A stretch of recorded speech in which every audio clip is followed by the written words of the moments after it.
I am going to call the October 15th meeting of the Troy Zoning Board of Appeals to order. And our tradition has been that we introduce everybody up here. So we will take the roll here in just a minute after I introduce everybody up at the table.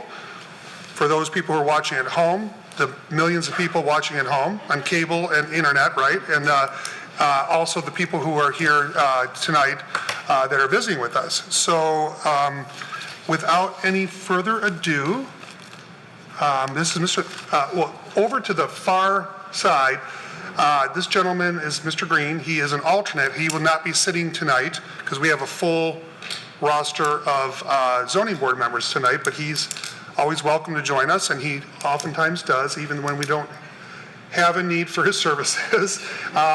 This is Mr. Bosenbrook.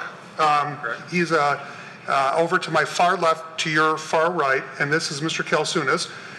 Mr. Kalsunas is an alternate, so he is actually sitting in for a member that could not participate tonight. This is our Vice Chairman, Dan Agawas. I'm Chairman Glenn Clark. This is Mr. Eisenbacher, that's your name, and this is Mr. Desmond. And that's Mr. McCauley over here on my far right, your far left. And then on the far side of the table is Mr. Evans, who works for the City of Troy, and he will serve as our board administrator tonight to help guide the board. And then, of course, at the very end, we're happy to have her back. It's been a long, long time. Lori Bloom, who is the actual top city attorney for the City of Troy, and we normally have one of her assistants here, but he was busy with some federal court issues, so we were pleased to have her back with us again. And it's not the first time she's been with us. She's been with us many times, but it's been many years, I think, since she's been here, so we're happy to have everyone here. So welcome, everybody. We are going to have the roll call here, so Mr. Evans, if you please. Mr. Clark. I'm here. Mr. Agawas. Here. Mr. Desmond. Here. Mr. Eisenbacher. Here. Mr. McCauley. Here. Mr. Kalsunas. Here. Mr. Bosenbrook. Here. So we actually have a full board tonight, and 7 members who are voting, and I'm going to call on Vice Chairman Agawas to read our rules and procedures. So this is for the benefit of everybody who's here and to better understand how we proceed. So I'm just going to be really clear about this. We are a quasi-judicial body, so we actually have hard and fast rules about how you participate and how we participate. And so the Vice Chairman is going to share this with everyone, and I'm just going to ask you to pay close attention to what he's saying, because I think we have some weighty issues here tonight. So if what he shares doesn't fit with what you want to do, sorry, we have our rules. So, Vice Chairman Agawas. The Zoning Board of Appeals is a group of 7 of your neighbors appointed by City Council to decide on requests for variances and other matters that are brought before them. A variance is a relaxation of the literal provisions of the zoning ordinance.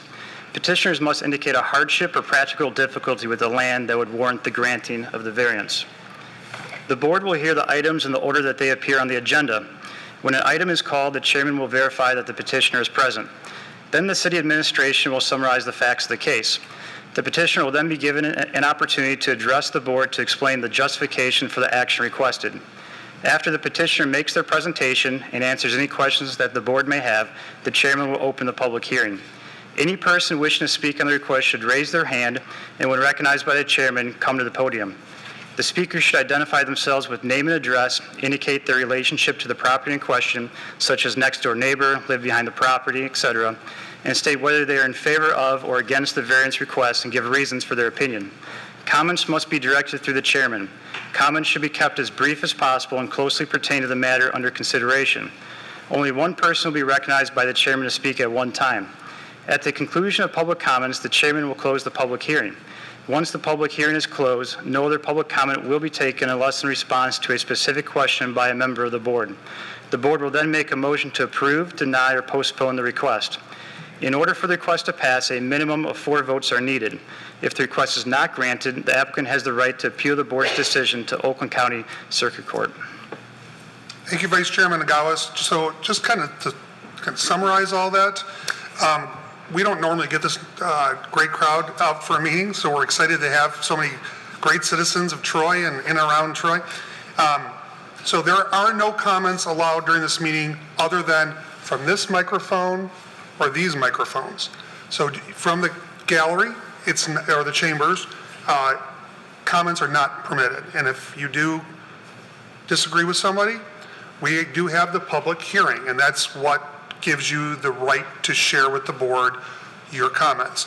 After you're done sharing with the board during the public hearing, your comments can no longer be shared from the chambers. So just be aware of that, and I just want to be clear about that. And I don't want to be disrespectful to anyone, but like I said, we do have our rules, and we are going to follow them tonight. So thank you very much. So on to the next item 3, approval of the minutes. From the board, are there any comments, questions, or concerns? Or is there a motion by someone from the board? I move to accept the minutes as noted. Second. Motion by Desmond and Eisenbacher for approval of the minutes. Is there any discussion from a member of the board? Hearing none, Mr. Evans, we're prepared for a vote. Mr. Bossenbrook. Yes. Mr. Agawes. Yes. Mr. Desmond. Yes. Mr. Eisenbacher. Yes. Mr. McCauley. Yes. Mr. Kaltsunis. Yes. Mr. Clark. Yes. So that motion is passed. We move on to item number 4. So just if you're a member of the public here to hear item D on the agenda, which is on the back of the piece of paper you picked up, that gentleman has asked for postponement, correct, Mr. Evans? That is correct. So we are not going to have that item before us tonight if my colleagues agree with me to postpone it to November's meeting. Ms. Bloom. Mr. Chair, just wanted to confirm that if anybody is here, because it was advertised, that you do have to actually open Right. the public hearing, but then there would be no presentation from the Right. petitioner. So just for a show of hands, if I could just see in the audience, is there somebody here that wants to speak on the public record regarding item D? One lady. Okay. So we are going to have a public hearing on that. I would have called it anyway, so just be aware, you will be called on a little bit later. What I'm going to ask my colleagues, since this item is going to be so short, and this good lady shouldn't be having to sit here until 9:30 or 10 o'clock or whatever, if we could rearrange the agenda, my colleagues agree with me, to make item D now the new item C. Or actually, let's just make it the new item A. So we'll call it AA, just to keep it clear. So, Mr. Evans, do we need a motion on that? I think we could just rearrange that. I think we should do a administratively, motion, correct? yeah. Yes. So is that? Yes, sir. Vice Chairman Nogales. Yeah, maybe I can add too that we can move up agenda item E up front, also since I believe maybe a lot of the people here for items C and D, Very good idea. B and C. AA and AAA and then A. So why don't we just call item E now? We're going to do, I'll just change it. A1 is the former item D, and A2 will be former item number E, and then the one printed on the agenda as A is now A3. Is that acceptable? That's good. You got to keep yourself organized, you know? Okay, so that's what we're going to do. So, say again? Need a second. No, there's no motion. Oh. It's administrative. And so, It's you're- probably better if you do actually make a motion. okay. I don't think we've ever done that before, but Mr. Chairman, Vice Chairman Nogales. I'd like to make a motion to formalize this. Yes, sir. I'd like to make a motion to move agenda item D as A1, agenda item E as A2, the former A is A3, and then the last two are agenda items B and C, which are now moved to the bottom. Very Second. good. I'm sorry, who was the second? Mr. Desmond. So Agawes, Desmond, move and second for that motion. Is there any discussion from a member of the board? Seeing none, Mr. Evans, we're prepared for a vote. Mr. Desmond? Yes. Mr. Bossenbrook? Yes. Mr. Eisenbacher? Yes. Mr. McCauley? Yes. Mr. Kaltsunis? Yes. Mr. Clark? Yes. Mr. Agawas? Yes. Okay. We are organized for tonight's meeting. So I move right on to A1. Sorry, am I missing something? Nothing. Yeah, A1, which is former item D, related to 826 Rango. Marengo, very good. And I know the petitioner's not here, but I will let Mr. Evans present to us on this, and then we are going to go, I think, pretty much right to the public hearing, correct? Yes, I'll do the brief presentation, and then we can do that, certainly. Now, this is for a variance to allow a parcel of land to be divided into two parcels, each having 80 feet of width and frontage. Now, the zoning ordinance requires the new parcels to have 100 feet of width and frontage. On the overhead here, this neighborhood is located in a residential area north of Square Lake and west of Rochester. In the overhead, it's outlined in red.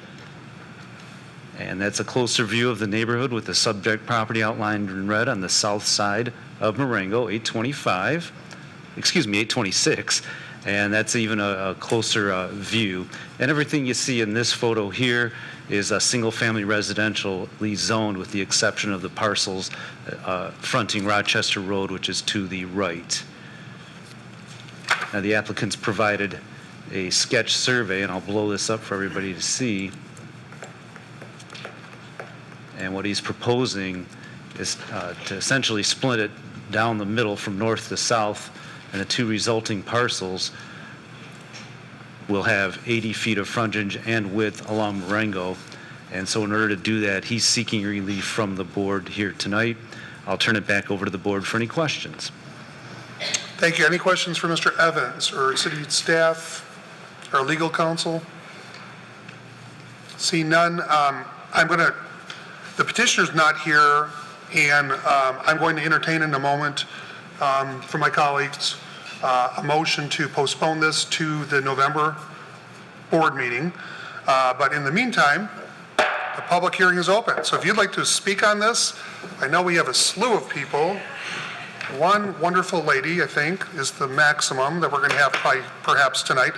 But please identify yourself and then tell us what your relationship, if any, to the property is. Good evening. Good evening. My name is Gail Crutzen, and I live at 834 Marengo, right next door to the property. I'm a lifelong resident of Troy, well, since second grade, which was in 1964. Do the math. I have grown up in Troy. I've also raised a family in Troy. I lived at 16 and Crooks growing up, so I've seen all the changes in Troy. And I love Troy. I wouldn't have raised a family here if I didn't. I love Troy. Our concerns with this development is our neighborhood, as you can see, is a neighborhood of modest 60s ranches.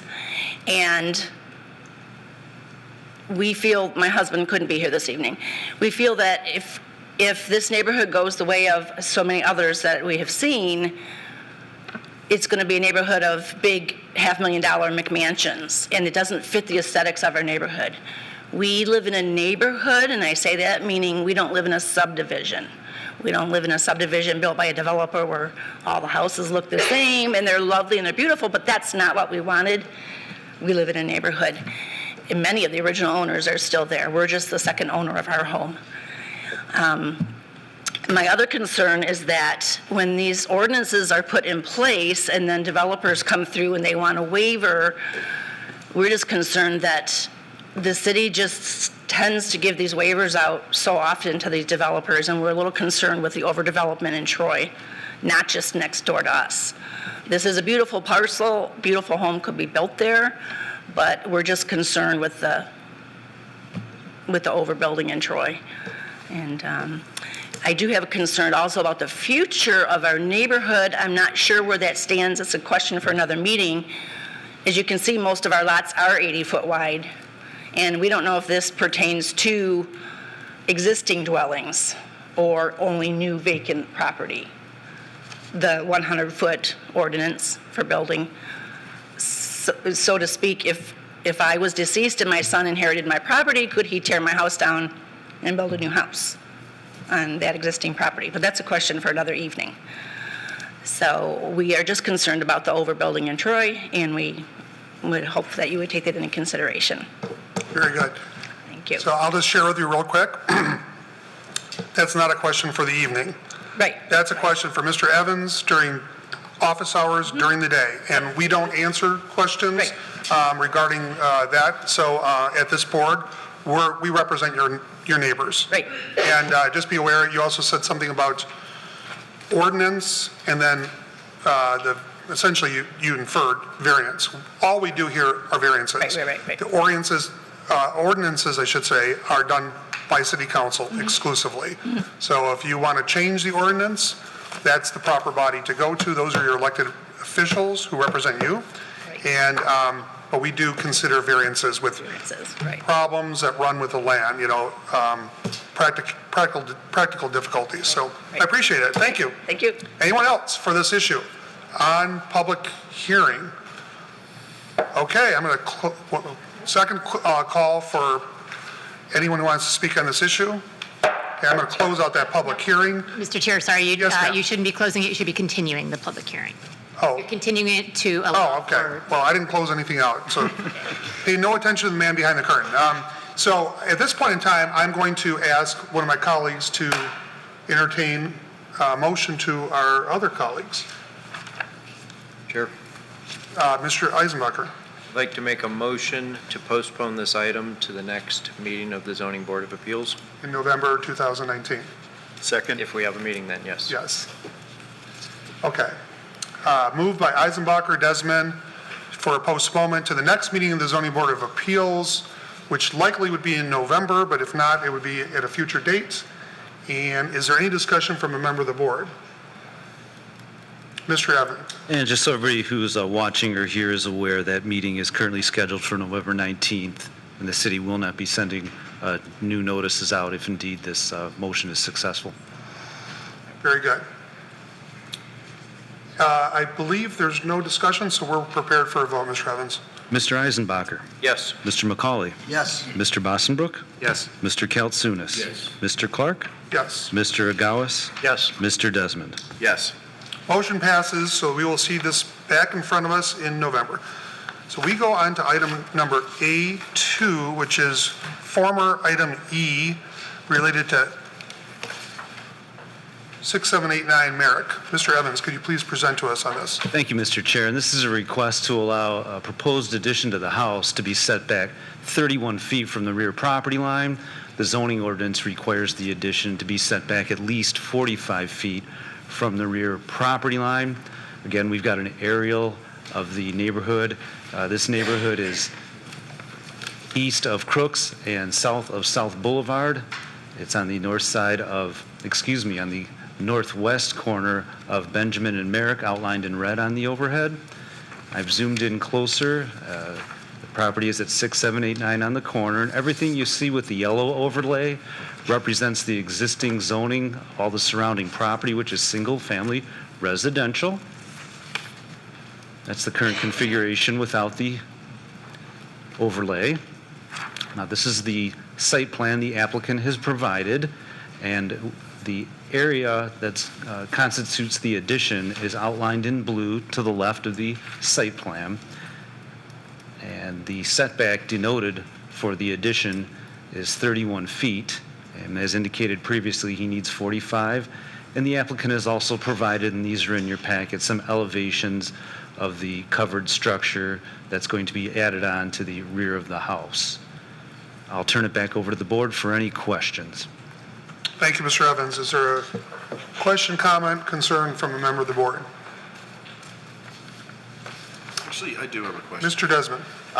Seeing that this is a corner lot, there's going to be two front yard setbacks on, I guess that's the, east and south side? Yes. Does that mean then both of the remaining sides both constitute rear yard? The way the ordinance is written is it's up to the applicant. in this case, I believe the developer who built the house actually made the choice. They can select one of them to be the rear and one of them to be the side, and of course, they have to meet the applicable setback. So that's why this one is considered a rear, because of the setback. As you can see on the north side setback, it's significantly less than the required 45 feet. Okay, so then that's fixed in the record, so if you say yes, you can build this on the rear setback, he can't move it to the other? Right. Okay. If we say yes, he's got to build it here. It's this? Yeah, Okay. it's not going to change. Okay, thank you. Anyone else? See none, we'll call the applicant forward or the petitioner forward. Good evening, please identify yourself. My name is Niraj Parikh. I live at 6789 That's Merritt your home. Drive. Okay, very good. That's my Welcome. home. Yes. Do you mind if I provide some extra pictures? You can. All I'm going to do is ask you to, oh, you have one for all of us? Yes. Wow, you're like the most organized person that's ever come before this board. Usually there's like one set and we have to pass them around.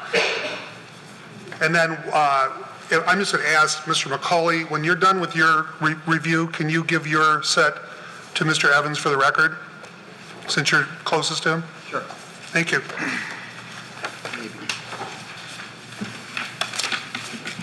Please proceed. Okay. Thank you, Mr. Evans, for the introduction. Thank you for the board for taking time to hear my appeal.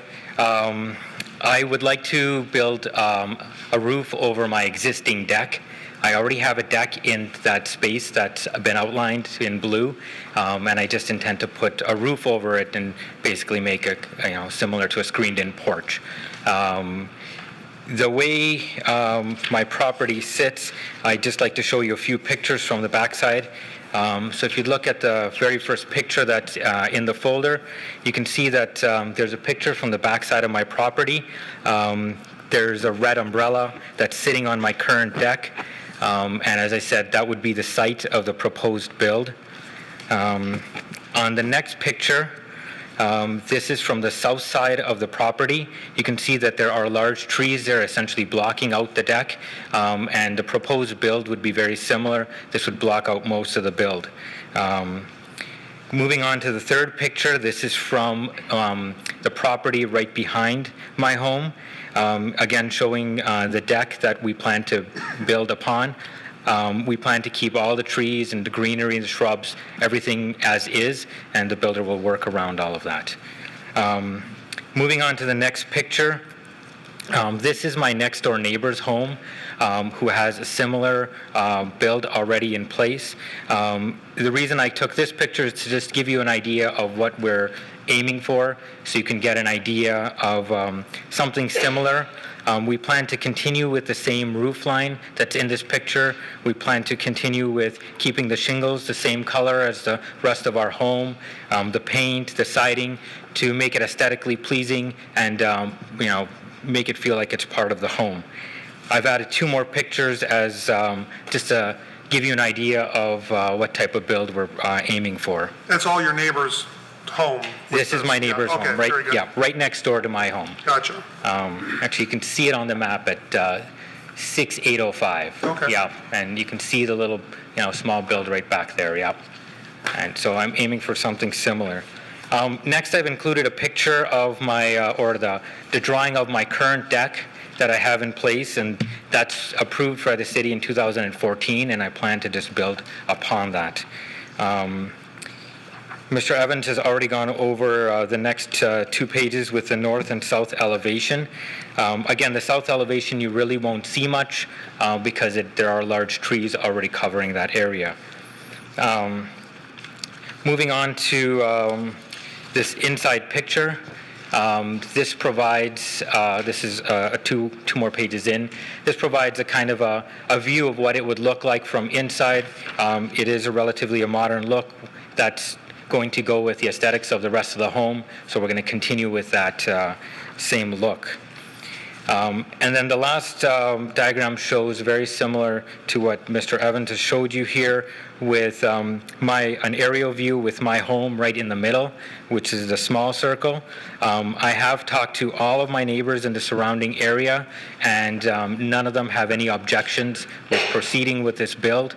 I've designated all of their homes with a large circle, and I do have all of their signatures. I've included that for your review also. Do you have any questions for me? Perhaps. Any of my colleagues for this gentleman? Mr. Desmond? Just like one of the best packages I've seen, so no, I don't really covered it all. And I've been doing this a really long time. Thank you. Okay, anyone else? Mr. Eisenbacher? No? Actually, I do have one more Mr. question. Desmond. Your neighbor at 6805, and I guess I don't know if this is something you can answer. How does his structure come to exist? Did he get a variance? Do we have any record that he got a variance? Yes. For that? Okay. Yes, from the same committee. Okay. Is there any way to verify that? I'll double check, but I do recall it. Okay. I'll let you know in just a moment. There are no questions from the gallery.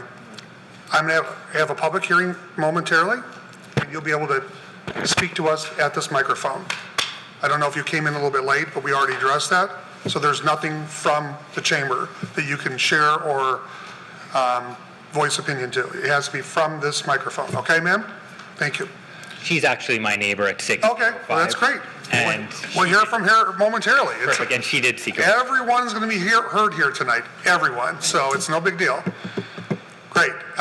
Anything else for this applicant? Okay, if you could have a seat, please. Thank you. I'm going to call on Vice Chairman Agawas to just share communications with us from the general public on this matter, either electronically or in written form.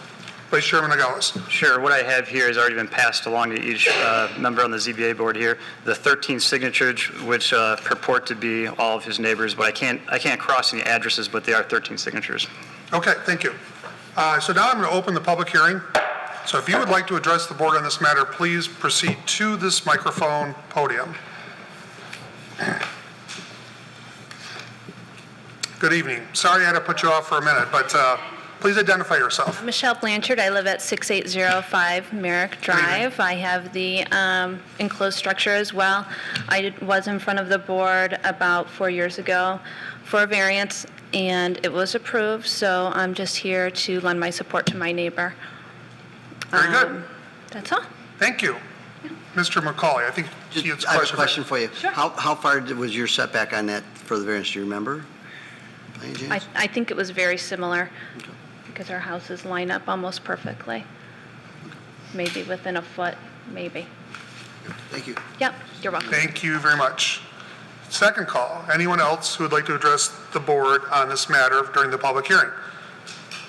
Third call. Anyone else? Okay, I'm going to close out the public hearing, and we are going to bring it back to the board table for discussion, debates, or possible action. Mr. Evans. And just to answer the question that came from Board Member Desmond, they did receive a variance in 2015 at 6805 to encroach 14 feet into that setback, so it would be very similar in nature for 6805 Merrick, directly next door.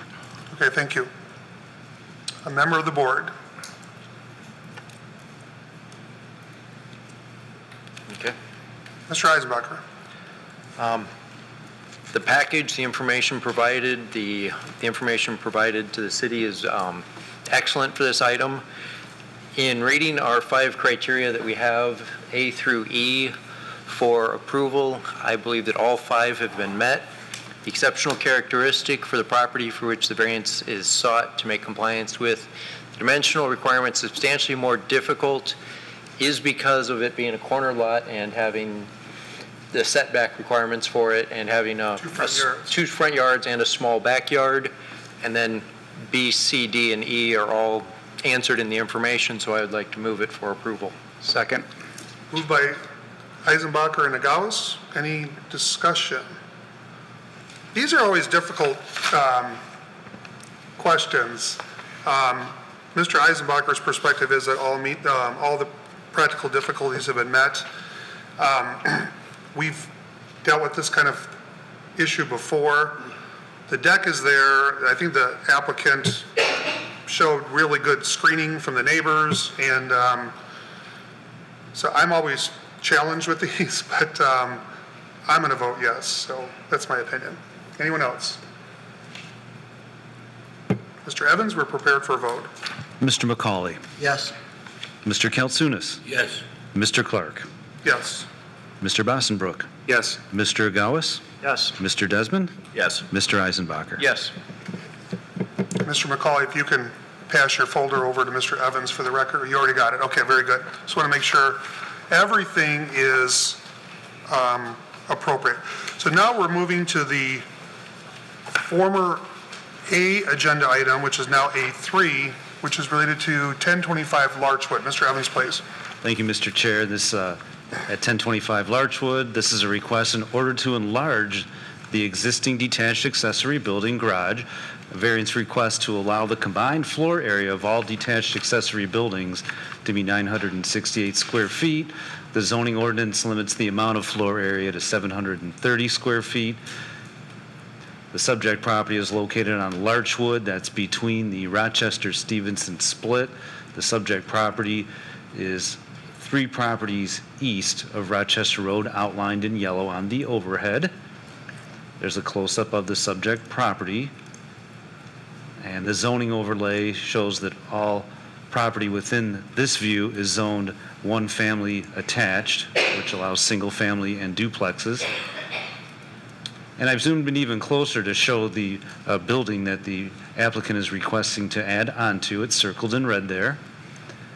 And this is a site, a building plan shown by the applicant. Now, the existing building is the bottom rectangle, and the area outlined in blue denotes the location of the addition. And the applicant has also provided us an aerial. I believe that's from the north elevation looking southward as to what the building will look like. And so in order to proceed with this, he's seeking relief from the variance to add more square footage than what the ordinance allows. I'll turn it back over to the board for any questions. Thank you, Mr. Evans. Anything for Mr. Evans from the board? Or our legal counsel? Okay. If not, we will call forward the petitioner. By the way, did I say that the former resolution passed? I don't think I did. Mr. Desmond says no. That resolution, the previous vote we had, passed. So congratulations to the gentleman for his variance, but I didn't call it, so I apologize for that. So is the applicant here? Please come forward and identify yourself, please. Yeah, I'm Edward Fenwick. I live at 1025 Larchwood. Welcome. Thank you for the second time. Anyways, yeah, my initial plan on this is that if you look at one of the previous views, I've got a metal shed behind my garage. It's been there for about 10 years. And it's a 10 by 13, which I want to get rid of because it's going to be requiring some maintenance probably in the next 3 or 4 years.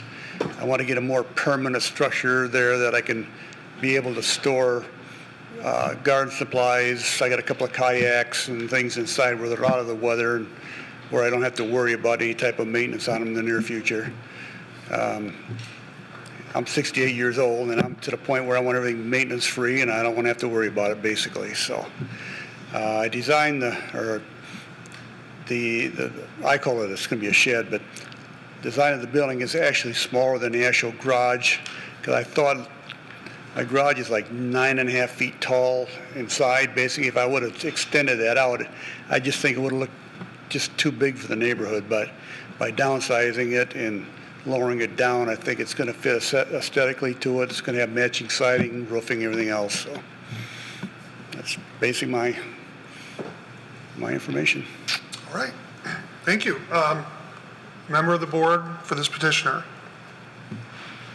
Vice Chairman Nogales. So typically, one of the things we have to look at is a hardship or practical difficulty with the land. Can you speak to anything unique about the actual property, any characteristics that make your property somewhat unique to this situation? No, the property is all level basically.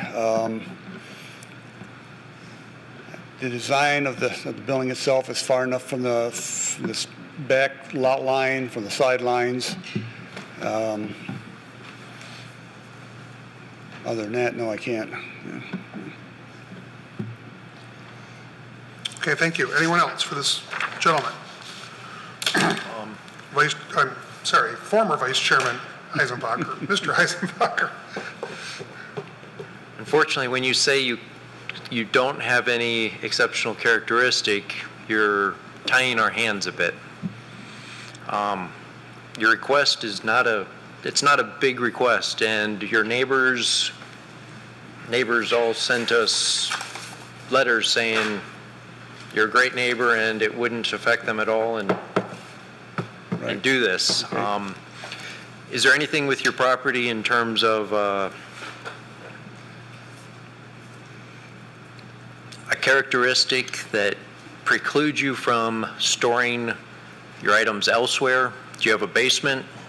Well, I've got an old Michigan basement, basically. It's about 5.5 foot tall. This is an older neighborhood here, which doesn't have much room for storage. And I've got a few things down there, but mainly the other thing that I got going is in my original garage, half of it I got set up as like a small wood shop. So I really can't do much storage of anything else in there because I just don't have the room for it. So with the addition in the back there, I just plan on being able to take all the stuff I got in that shed plus my kayaks and just get them out of the weather and just make the yard look nicer. I mean, it's just all that stuff's, laying around there basically. I mean, I think I've got a nice house in the neighborhood there. I keep it well kept up, and I just want it to look good to the neighborhood. Mr. Desmond.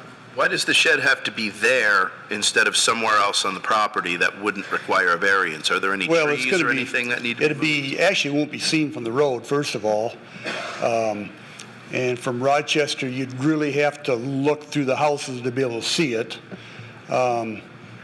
My neighbor on this side is actually kind of looking forward to it because it's going to cut down on the noise from Rochester coming into her property, basically, which I never really thought much about, but it probably will. As far as any place else on the site, I mean, it probably could have went out to this side a little bit, but then it's going to be seen from the road. I mean, it's just going to be hidden back there because the house on the top here, those are rentals. There's a rental behind me. No, it's my neighbor behind me. There's rentals on this side over here, and then I've got rentals in front. So I'm surrounded by rentals basically. 21, 46, 48, 1014, 1016, those are rental units. A 1032 is a rental unit. And then coming back on this side, 1008 and the 1028 are all either leased homes or rental units. So I'm kind of like surrounded by them basically.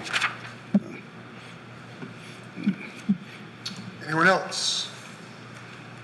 Mr. McCauley. Just to clarify, what I'm hearing you say, your practical difficulty is because you have a Michigan basement, you're unable to store stuff in there, and also because of the narrowness of your lot, that to put it somewhere else would not be practical. Right, yeah. Right. Another member of the board. Sir, if you could have a seat. Thank you very much. So I'm going to call on Vice Chairman Nogales to read communications with us on this matter. There are 2 emails related to this property or variance request, one on the immediate east side neighbor and one across the street, and both are in favor. Thank you very much. So now I'm going to open the public hearing.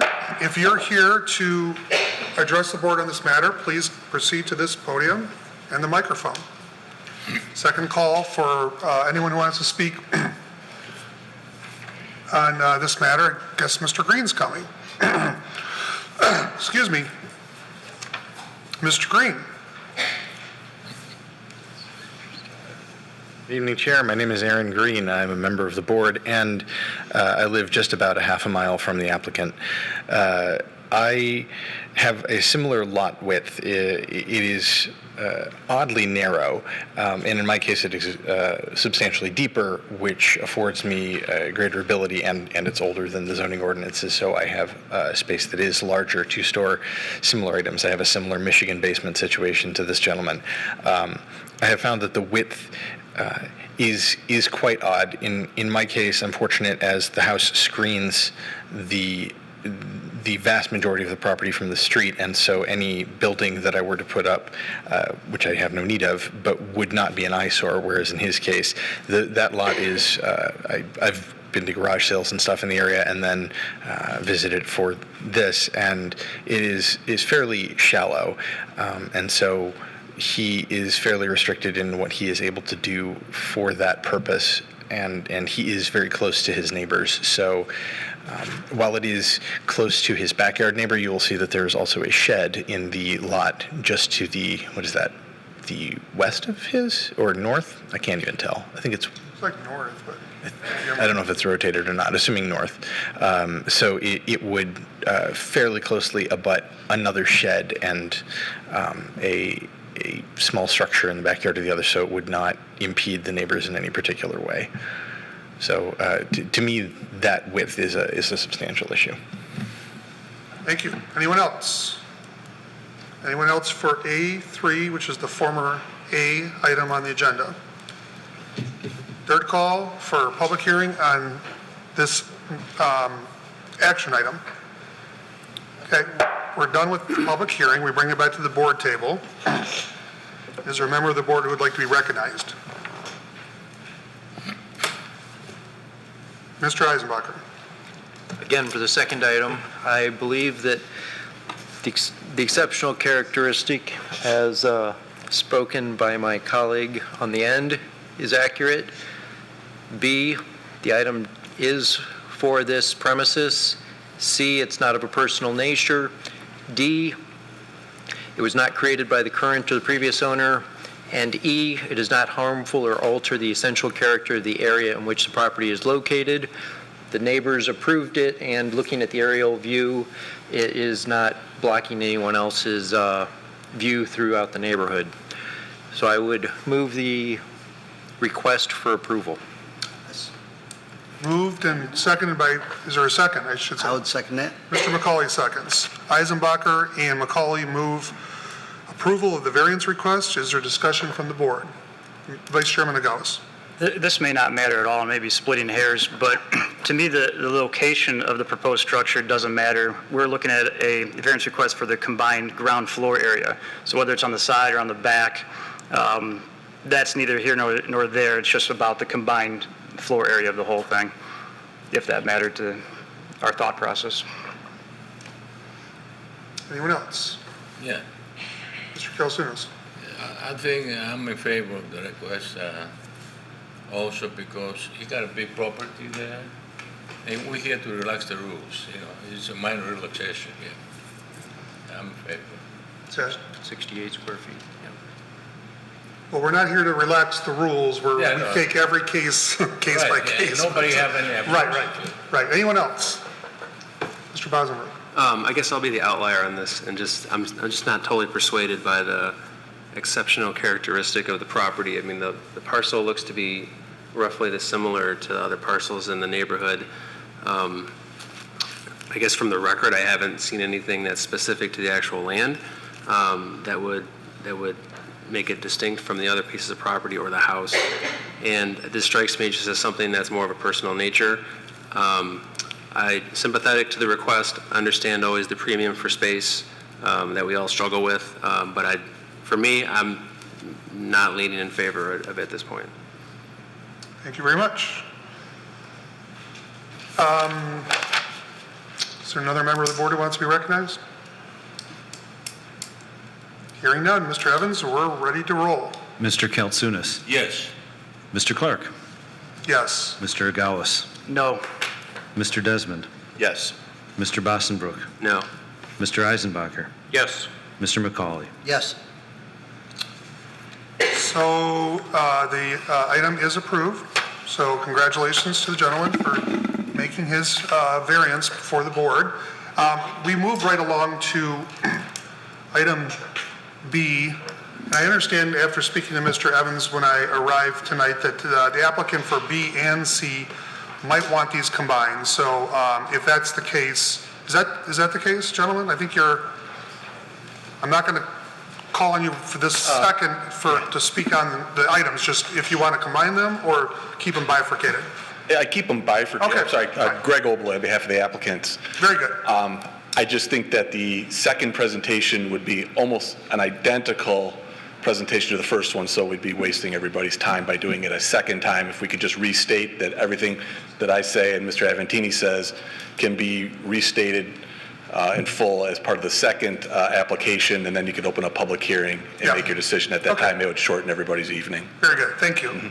So I also, I just want to ask, I want to state one thing, and then I want to ask the people in the audience, because we have a pretty big crowd for what we normally get here, you know, because nobody had anything to do tonight, right?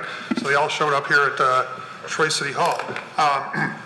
But the first thing is, after speaking to Mr. Evans the other day, it is permissible if you have a perspective that you agree with another speaker on, and you know that speaker, so you know when he or she comes forward during the public hearing, and they share your values, they share your perspective, you've already talked to them, you kind of roughly know what they're going to say, you can congregate with them up at the podium without having to speak.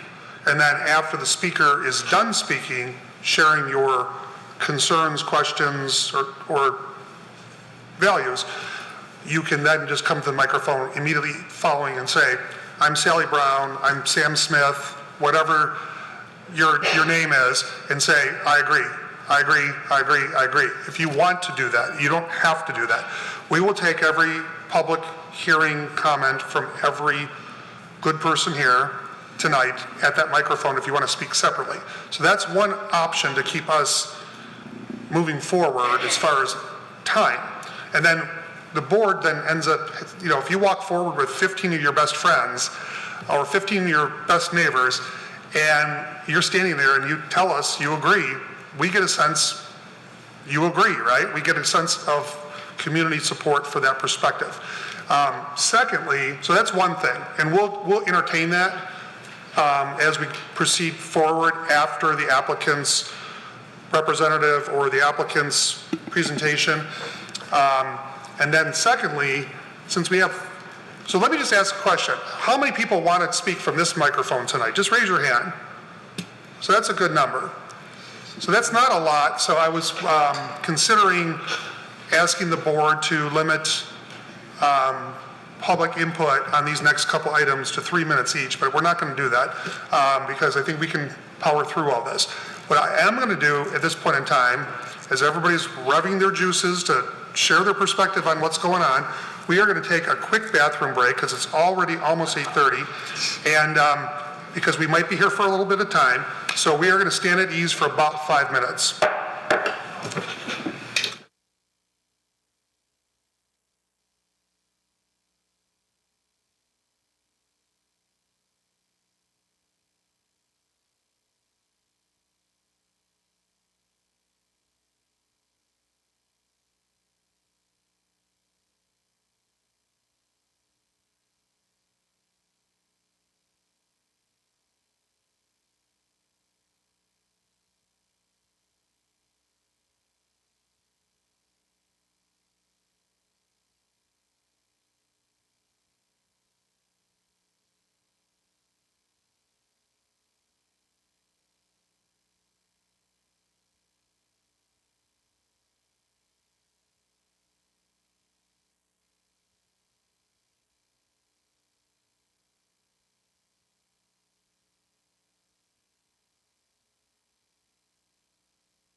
We are starting the meeting back up. We'll have order in the chambers. Sunday morning, an hour and a half. Yes. Last night, 3 hours.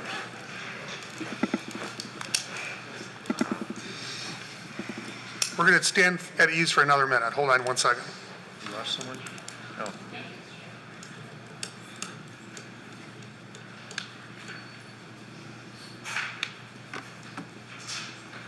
All right, we are back in session. 31, item B, 3109 Alpine is item B, and we are going to ask Mr. Evans to present on this. And by the way, Ms. Bloom, if I forget, I understand there's, is it correct? There has to be a supermajority for this. So if you can address this maybe after Mr. Evans, as soon as Mr. Evans finishes, you just take it from there. So Mr. Evans. Thank you, Mr. Chair.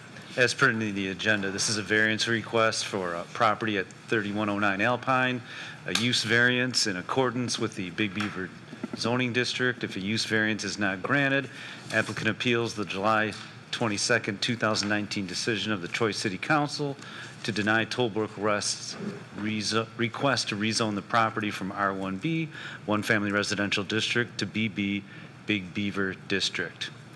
And on the overhead, I've outlined the subject properties in red. This is a single-family zone property north of Big Beaver between Coolidge and Crooks. The overlying colors are the zonings. The yellow signifies single-family residential, which is the subject property. To the west and south is the Big Beaver zoning district, and to the east and southeast is planned unit development. And this is a close-up of the subject property and its orientation relative to the neighbors. And with that, I'll turn it over to the city attorney for additional comments. Ms. Bloom. Thank you, Mr. Chair. And I did prepare, actually with the assistance of Julie Quinlan Dufresne in my office, we did prepare 2 memos, which are included in the packet and are part of the record.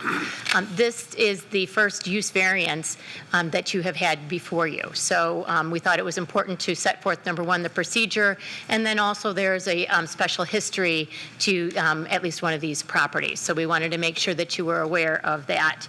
As you have noted, Mr. Chair, there is a supermajority required for a use variance, and it is a 2/3 requirement in order to grant a use variance. Also, I know Ms. Cruz is not here, but she would be prohibited from voting on this since she also entertained this as a planning commission member, and that's why Mr. Kalsunis, I'm sure, is here tonight in her stead. So I just wanted to make those notes as well. The applicant bears the burden of proof in this case, and with this process, there is a pre-application hearing, and at that time, the applicant has the burden of identifying who will be testifying in favor.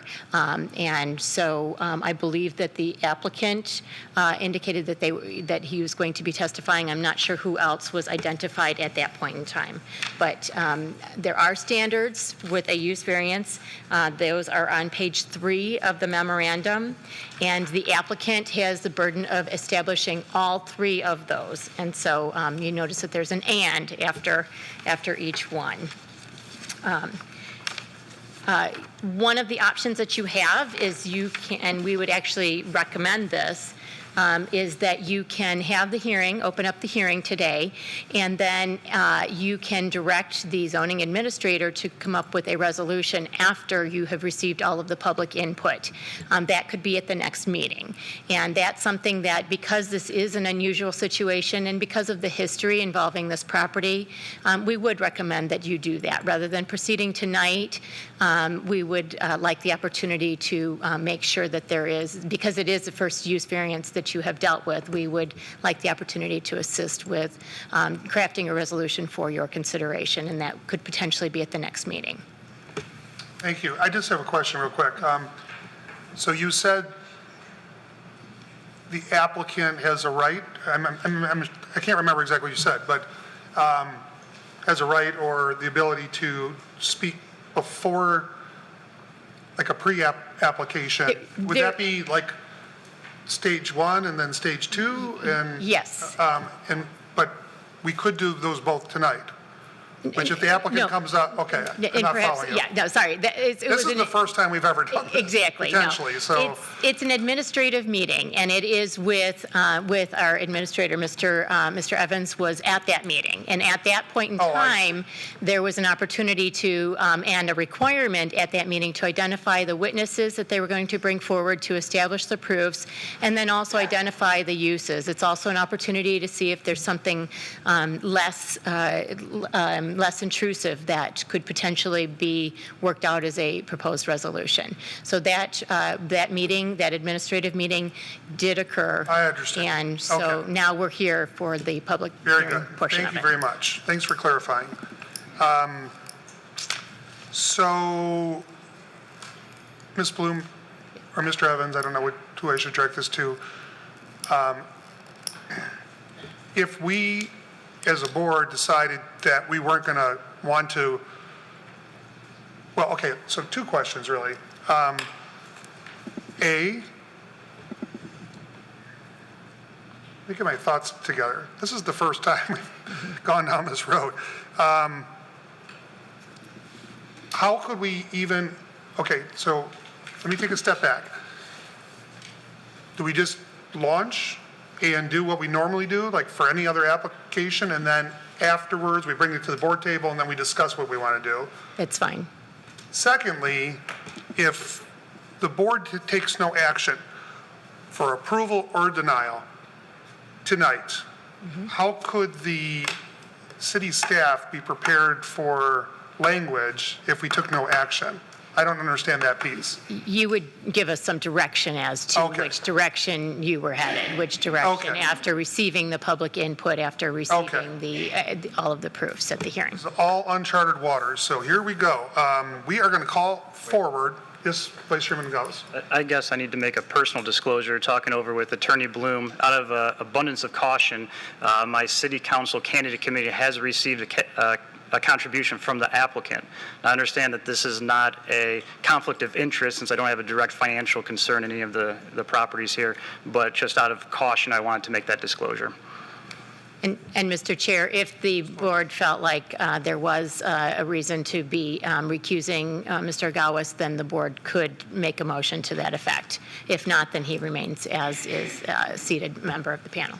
Well, I think we should do it right now if somebody wants to do it. I spoke to the vice chairman about this, and I know he spoke to you or someone on your staff, and I feel very comfortable that since your office gave direction that if there's a direct financial conflict, you need to recuse, and there's no direct financial conflict because he has a candidate committee, in my opinion. That's one board member. I'm one of 7 here. So I'll just bring it to my colleagues. If somebody feels like they want to make a motion to ask Mr. Gauss to recuse himself and step down, they have the right to do that at that moment in time, or this moment in time. Chairman? Mr. Eisenbacher. I have a question for my colleague. And the question is real simple. Do you believe that your ability to make this decision is compromised in any way? No, I do not. Good. Thank you. You're welcome. Anyone else on this matter? Okay. Seeing that there isn't anyone else, we are going to call the applicant forward. Is that where we're at? Yes, we are. Or the applicant's representative. And if you can identify yourself yet again, sir, and tell us who you represent. Sure. My name is Greg Obloy. It's a unique name, O-B-L-O-I. I'm here representing Tollbrook West on this application. As Mr. Evans stated, it is a application for a use variance to use the property as otherwise would be permitted under the Big Beaver District or the Big B zoning classification. The property, one big fact that was kind of omitted in the beginning of the presentation is that this property and all the surrounding property is designated a Big Beaver District in the city's master plan. The city's master plan was adopted in 2008 and then reaffirmed in 2016. My client purchased the property with the investment-backed expectation that he would be able to develop the property under the Big Beaver Corridor District. And he brought forth a rezoning application this past year. The rezoning application was unfortunately denied by City Council. We believe that their decision is in error. Stuck in this position, the client is left with the what does he do with his property situation. So we're here seeking a use variance. I learned in the pre-app meeting that this is the first one before this board. Looking at the City Council's decision, they gave 7 reasons why they denied the rezoning application. And they can kind of be summarized into 3 things. And the first one is, and the single most important criteria in a rezoning application is, does the application, is it in conformance with the master plan? And unequivocally in this request, the rezoning application was for is master plan Big Beaver District, and the rezoning request was for Big Beaver District. The City Council just disregarded that and somewhat disregarded all the work that the city had done in all those years in crafting its master plan, which I'm sure you've all seen it. We submitted it as part of our package as 3 or 4 inches of documentation, and a lot of people spent a lot of time, energy, and the city spent a lot of money creating this master plan to simply say, it doesn't really matter anymore. Secondly, they went to saying that the uses that would be permitted under the Big Beaver District would not be compatible with the adjacent properties. I don't know how City Council can say that when the master plan, all it talks about is compatibility. Why would you designate this land for these uses unless you thought they were compatible? So somebody's right and somebody's wrong. And then lastly, in 4 of their reasonings for denying the application was, we don't know what the intended use of the property is. And by doing that, it's somewhat disingenuous. The Big Beaver District has a litany of uses, but when you apply the small acreage, when you apply the location on a minor road, the number of uses and the scope of uses narrows significantly. Moreover, it's also kind of forcing them into a conditional rezoning. Well, the application wasn't a conditional rezoning, it was a straight rezoning to use as permitted under the Big Beaver District. Lastly, by doing so, they've created a new criteria to the rezoning ordinance that you now have to identify your intended use to be approved, that we can't make a decision on a rezoning application. The fact that it's in compliance with the master plan isn't good enough. You have to tell us exactly what you're going to do. And by doing that, they've created a new quasi-criteria for rezoning applications. So that's kind of how we've gotten here today. With me today is Carmine Aventini of CIB Planning. Carmine and his firm are seasoned planners. They primarily represent municipalities. It's an anomaly that they would represent a private developer, but clearly this fits within their scope. And I'll bring him up to talk about the zoning, use, and planning issues with regards to this. And I'll come back up and finish up when he's done.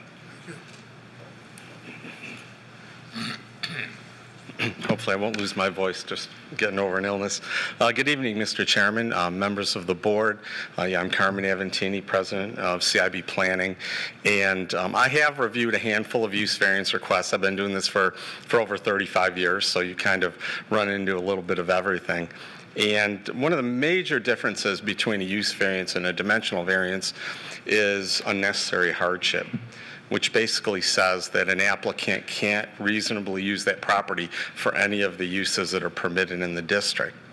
So as it's currently zoned single family, you can use it for detached single family, you can use it for agriculture, cell towers, a park. So basically, you're really limited for the most part to single family residential. That's the primary use of it. The challenge here is that you can't reasonably use it for any of those permitted uses.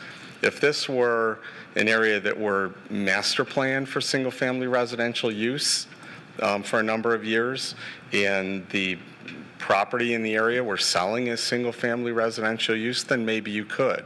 But this has been master planned for a long time as Big Beaver Corridor.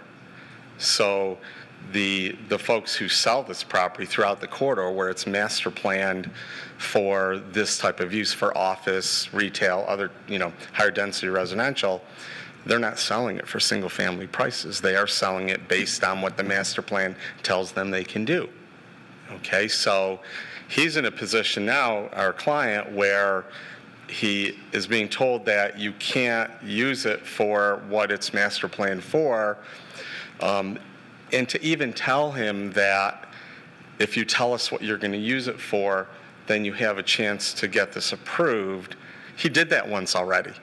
He worked with the residents, came up with a plan, built support, had unanimous recommendation on the other property, exactly the same types of property, went through the conditional rezoning process and did not get approved after spending significant amounts of money. So I've always said, insanity is doing the same thing over and over again and expecting different results. So when it was mentioned you should go for another conditional rezoning, it really didn't make sense, because we already know that the folks who've shown up at the public hearings here want single-family residential. They've gotten up and said. The audience. So they've said, they said we want single-family residential there. Okay. So the crux of the problem here is he cannot get reasonable use out of the property for what it's planned for in this district. And the primary reason is that you have a development that was approved in 2012, which is on Satcham Way, which is single-family residential, which is incompatible with what the master plan calls for. That's the problem in itself. You can call it a PUD, you can call it any type of zoning you want, but when you look at the uses that are permitted based on the master plan, they are really not compatible with single-family residential. That's why folks are showing up against it, because they do not want these uses next to them.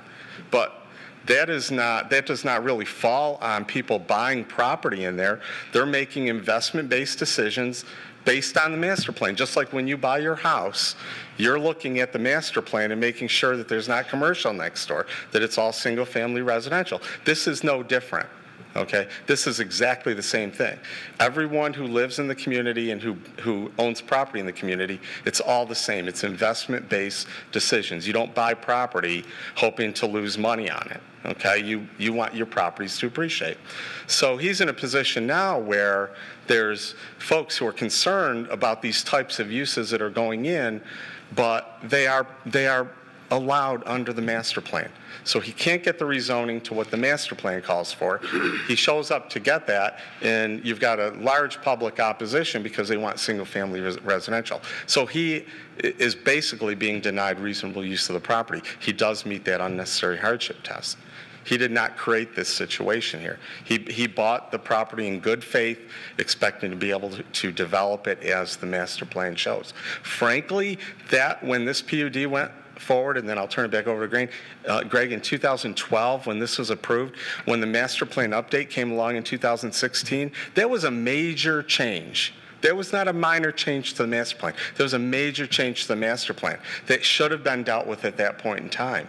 Okay, it should have been addressed, should have been dealt with, and it should have been accommodated. Maybe that was still acceptable to have those uses, but what we're hearing at the public hearing is that the people who live in that area, in the neighborhood there, don't want that. Okay, so there's a problem here. Okay, and he made a fair, honest investment in that property, but now he can't use it for what it was supposed to be used for. So. Thank you.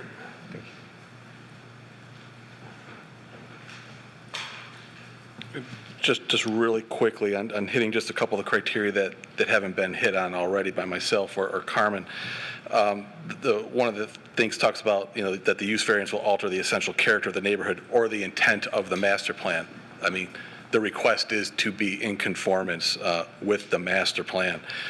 There's no evidence also that there would be any compromise to the public roads or utilities in the area, or that services would be significantly compromised. And as Carmen said, this is not self-created. It was there. It was created by the city. Also, we submitted a fairly fulsome package. Obviously, we've summarized my letter of support, Carmen's writings, and what has already been submitted documentation-wise. So, thank you. Okay, you please stay right there for 1 second. Sure. You submitted a very full package. As I expressed to Mr. Evans, my computer and my phone were not able to open them because you submitted the entire zoning ordinance for the city of Troy, and I don't know how many hundreds of pages you submitted. I had to go to the city library, which is right over here, to use their computer, which is better than my computer, to open it. So yeah, so it was very difficult. In the future, I'm just telling you, whatever you do, be very careful about that, because the ease of use was not there. So just be aware. To my colleagues, is there a member of the board who wants to ask this petitioner's representative a question? Mr. Eisenbacher. Yes. I have a series of questions. I'd like to go through them in order, but first I have a question for our city administration, for our city attorney. In our normal operation as a Board of Zoning Appeals, financial considerations are outside of our criteria for consideration as a hardship. It's specifically excluded as a hardship. I didn't hear us discuss that as part of the use criteria. Is financial hardship part of our criteria we can consider, or is it excluded? So it's a complicated answer. Sorry, Mr. Chair. Is it yes, ma'am. Okay, so it's a complicated answer. The criteria says that the site cannot reasonably be used. And so financial, if there are no viable financial uses of that property, then that is something that you can consider. But if there are uses of the property, again, it doesn't necessarily have to be what returns the greatest investment, but you can consider if there are no viable financial uses of that property or returns on that property. Okay. Okay, so then. Can you ask? Yes. So then questions for the petitioner's representative. I'm surprised by the statement regarding the single-family residential and it not being viable, because what was the zoning when the land was purchased? I believe it's single-family R1B. R1B. As my understanding of the zoning ordinance is that rezoning is never by right. Do you have an understanding that there is a right to this rezoning to Big Beaver? Because that's where I'm having a very hard time understanding the hardship that you need to have a rezoning. I think our position is that when you go through the rezoning, to rezone the property, the very first and most discussed criteria is, are you in compliance with the master plan? Quite frankly, in 25 years of doing this, I'm usually coming up for private developers, and it's not in compliance with the master plan, and it's a totally different issue. So this is a unique situation for me as a private developer attorney. But yes, okay. To answer your question. Okay, thank you. I am amazed that we got 3,500 pages in this packet, and I did my best to read it. On page 611, now I don't want to take the master plan as an item that is just a map that we're looking at. The master plan is a large document, and you guys submitted it to us. On page 611 of our agenda, there is the single-family residential, the social neighborhood.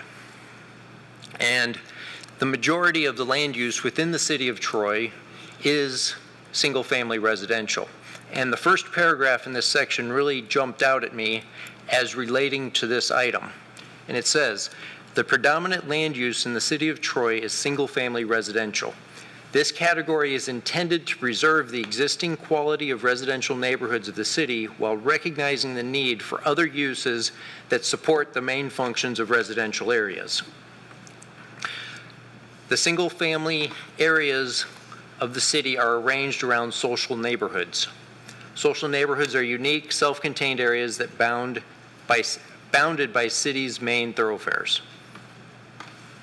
So to impose on a single-family neighborhood, I believe, is not the intent of our master plan.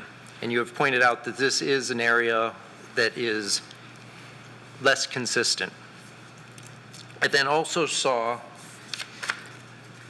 I should disclose that I was on the city council at the time that the Big Beaver corridor study was implemented when we voted for it, and it was a big deviation from the traditional method of development for the Big Beaver area. And one of the big components that is in our master plan on page 621 of the City Council agenda is the Big Beaver corridor description, and there was a picture of the intention. I'm not finding it now.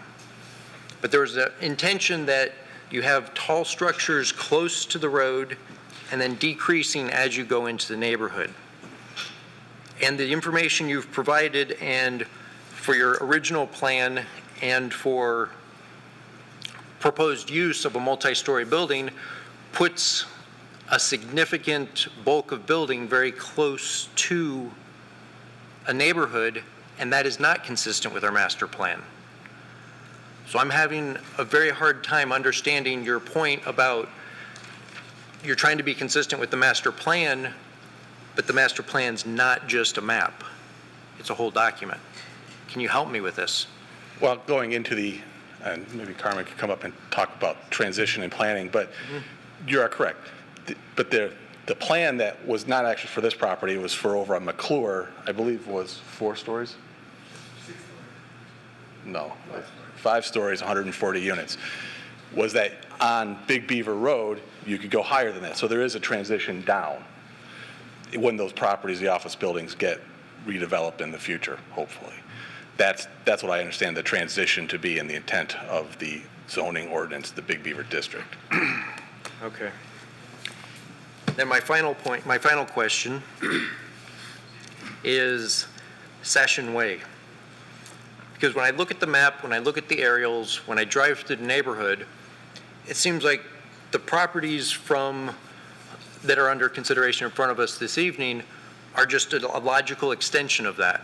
Instead of being 5 individual home sites, you could potentially have 8 on the east property, depending on all the details of our ordinance, 8 single-family residential, and on the other side you could have 4 to 6 single-family residential, and it would completely blend in with Session Way.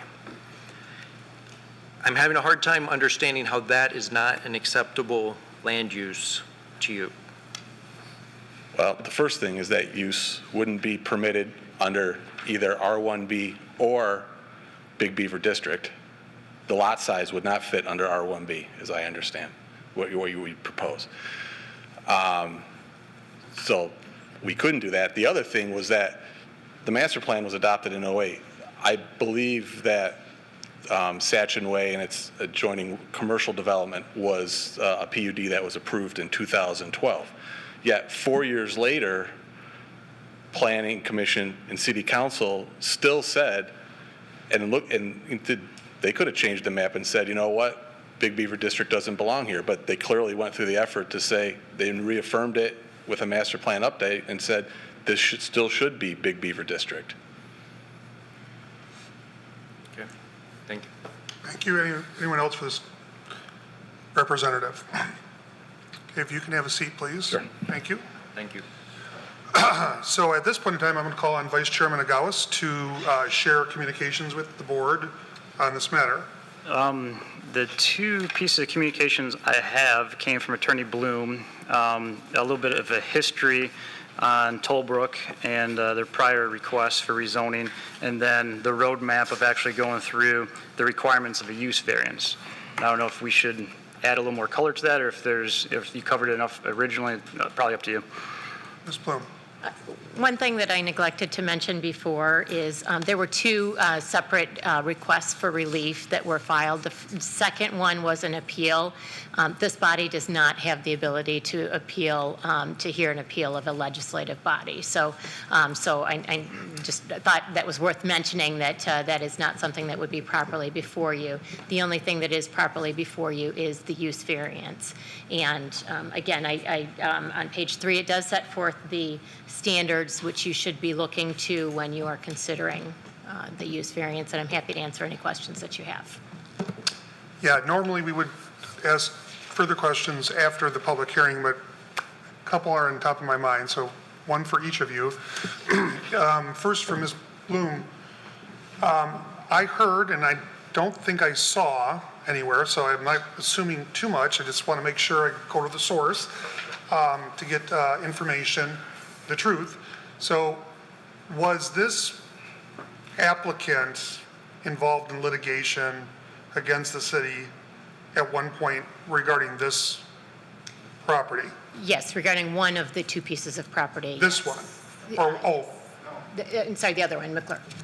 Yeah, there's no commentary, sorry, from the gallery. Yeah, the other. Oh, so one of those two parcels that they've been kind of bundled together. Okay, so thank you very much. And then for Mr. Evans, you know, I drove this a long time ago, back when, I didn't redrive it, I should have done it for this meeting, but back when it was before City Council, I was on that street.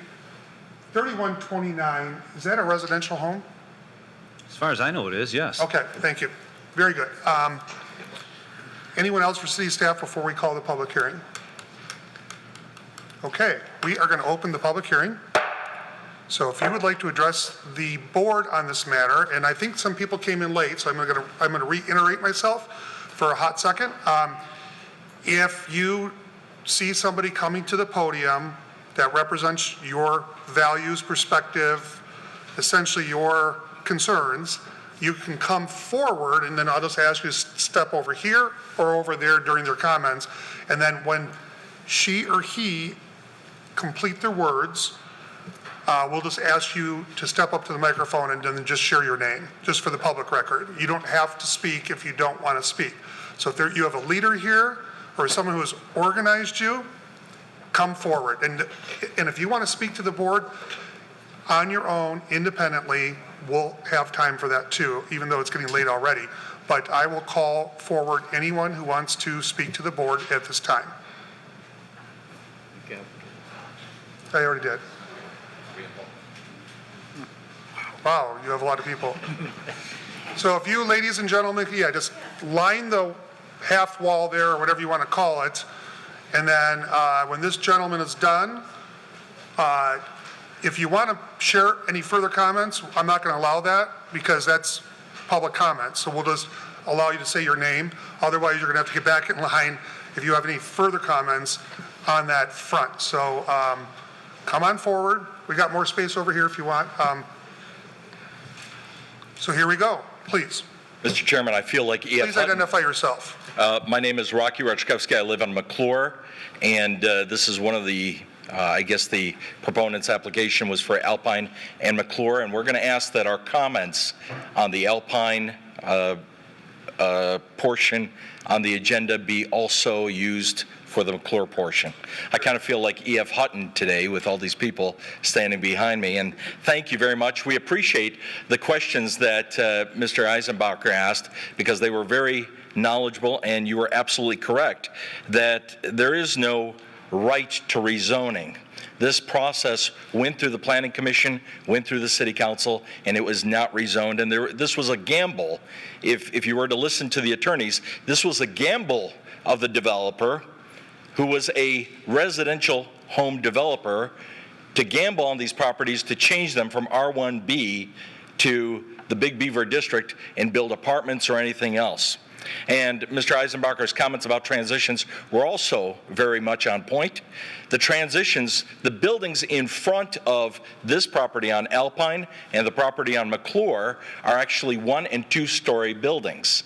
So to then propose a 5- or 6-story building would actually be going up in height and would not be consistent with the master plan. But we're not here to debate the master plan. I'm here representing 98% of the homeowners on Muir Gardens and Satchin Way. We're talking about over 400 people, and we're not here to put our pressure on you by showing who we are. We're here to ask you to stand by the letter of the law, to stand by the letter of the law and enforce the zoning and the power of the City Council and the City of Troy to enforce their zoning ordinances and do what's right. The master plan has been changed, like the attorney for the proponent stated. The master plan has been changed. One of the reasons is because of Satchin Way, which is a PUD of residential homes. One of the things that the proponent will not tell you about was why this proposal was turned down at the City Council. And it was turned down specifically for the health, safety, and welfare. What you may not know is Alpine, the street that goes north and south, and then later McClure, the street that also goes north and south, are substandard developed roads. They're not what you normally have on residential streets. They're only 20 feet wide. 2 cars at one time passing there is very difficult. And especially in the winter, when the streets are plowed, you've got snow packed up on the sides. You've got one car in somebody's driveway waiting for one car to pass. So there are health, safety, and welfare issues with this development. But we are unified in opposition to the use variance tonight, the use variance request, and opposed to the developer's appeal of, obviously, the July 22nd unanimous decision of the Troy City Council denying Tollbrook a request to rezone the property on Alpine as well as McClure from R1B residential to Big Beaver District. Now, beginning with the use variance, we apply the zoning ordinances, which you all know and was included in the packet on Article 15, Section 4, subsection F, that states the use variance standards of review must meet all 5 conditions. I'm just going to give you an example of a couple of them. Subsection A states that the applicant has demonstrated that the site cannot reasonably be used for any other uses allowed within the current zoning designation. Well, we all know that the developer can build R1B residential single-family homes or even put in a PUD, and we would support it. And it would not create the amount of traffic congestion or a health problem and welfare issues of putting more congestion on a 20-foot wide road. So the answer is very simple. Tollbrook can build single-family homes that is allowed under the current zoning. Another example is subsection C that states that the use variance will not alter the essential character of the neighborhood or the intent of the master plan or be detrimental to adjacent properties. We here stand united that it would be detrimental to the adjacent properties. For example, here's a great one. It would be detrimental to property values, which is allowed for you to consider by the Zoning Board of Appeals. As per the testimony of our Troy assessor, it will also increase traffic, and that's not contested, on the most narrow substandard residential road in Troy. Did you hear that? The most narrow substandard residential road we have in the city of Troy. And will change the character of the neighborhood because this is a residential neighborhood. As the City Council noted on their July 22nd meeting, any development other than residential would harm the health, safety, and welfare of the residents in this neighborhood. And they gave specific examples, unlike what the proponent's attorney would like you to believe today. At the same meeting, it was explained also, and this is something that I think it bears a lot of interest. It was explained that the master plan designation for the Big Beaver District for both the areas of Alpine and McClure should no longer apply to the area because it's been developed with commercial along Big Beaver and residential PUD on Satchin Way, the street that you see running east and west to Alpine on that one, and on the next, when we look at McClure, the street that will run east or west of McClure. Anyone that comes to the neighborhood, and I'm glad to hear that so many of you are familiar with this neighborhood or that have driven it, immediately realize that both Alpine and McClure should remain what they already are, and that's R1B single-family residential because of the health, safety, and welfare issues that we've discussed before. Therefore, the question is, Is granting a use variance on the standards met? Are the standards met to grant a use variance? And we believe that it has not. Not only one, but almost all 5 of them have not been met. And by the ordinance, it says that the use variance should be denied. Furthermore, as an appeal of the July 22nd City Council decision to deny rezoning of the area, this should also be denied for the same health, safety, and welfare grounds that the City Council unanimously concurred with. We ask that you dispose of this request accordingly, and we thank you greatly for your service tonight. Thank you very much. So I see a lady. Are you trying to speak, or? You can't speak from there. You cannot do that from there. Sorry, ma'am. No, you can't. You have to speak to the Okay, sorry. microphone. Are you trying to speak, or I'm going to speak. I agree with him, but I want to add something. So, time out. That's why I was back. Okay, I didn't know. I was just trying to, I saw your placard or whatever that is. So if you could step back for a minute. So I'm going to ask this young lady and everybody on this side to start funneling this way, and just give us your name. Okay, you don't need an address. No, we don't need an address. You just say. Mariana Paracas, and I agree with Rocky. Okay, very good. That's all we want to do. We want to hear your name and if you agree or disagree. So. Linda White, and I agree with Rocky. Thank you very much. Hi, Vicki Wind. I agree with Rocky. Thank you, sir. Good evening. Good evening. My name is Sohail Arshid, and I also agree with Rocky. Very good. I'm Sada Gavaskar. I also agree with Rocky. Thank you. Ma'am? Catherine Bordeaux, and I agree with Rocky. Thank you, sir. Keith Park. I live in the home my grandfather built before the city of Troy was built, and I agree with Rocky. Sir. Just your name, and you agree or disagree. Otherwise, you've got to get in line. Good evening, Sri Pupala. I agree with Rocky. Okay, thank you. Barbara Dawson. I agree with Rocky. Thank you. If I want to speak? If you could just step in the line there. So, yes, Your Honor. David Christopher Venable. I agree with Rocky. Thank you. Diane Cipoletti, I agree with Rocky. Thank you. Sir? Sunil Shibraman, I agree with Rocky. Thank you. Ravi Kandra, I agree with Rocky. Thank you. Kari Patel, and I agree with Rocky. Thank you. Tom Krent, and I agree with Rocky. Sir, thank you. Okay, this lady now is up to bat. Good evening. Sorry for the confusion. That's okay. I was not sure what you were trying to do. So. Okay. So I'm Andrea Hernandez. I am a mom, first of all, a pediatrician, and I live at 3183 McClure Drive. And I wasn't as sophisticated as the other guy that brought one picture for everybody. So I brought just one picture for you, all of you guys to see.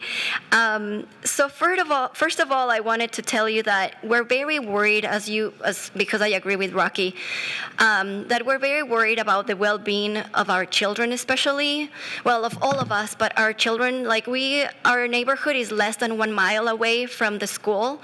So our kids walk or ride our bikes to go to school. And as Rocky mentioned, our street is very narrow. It's substandard. And I made this picture just so you guys can see what we are comparing to. We're comparing Big Beaver, which is 2 roads, 3 lanes each side, 1 median, sidewalk on each side, and a lot of other streets in Troy are bigger, but our street is very short, very narrow. We don't even have sidewalks, so our kids are going to school on the street. And when the snow piles up, there is really just a space for, you have to stop in order to get the other car to go by. So we're very grateful with everyone that has denied this proposal before, and we hope that you guys listen to us again. Thank you. Thank you. Former Mayor Gene Stein, City of Troy. Welcome. I agree with Rocky, of course. And I also, and I thank Mr. Eisenbacher. It was just like you were on council all over again. But I think the one thing we all have to think about is the fact that for 70 years, this has been zoned R1B. I've lived there since 1962. And I expect, living in an R1B zone, that I'm going to have single-family residents on both sides of me.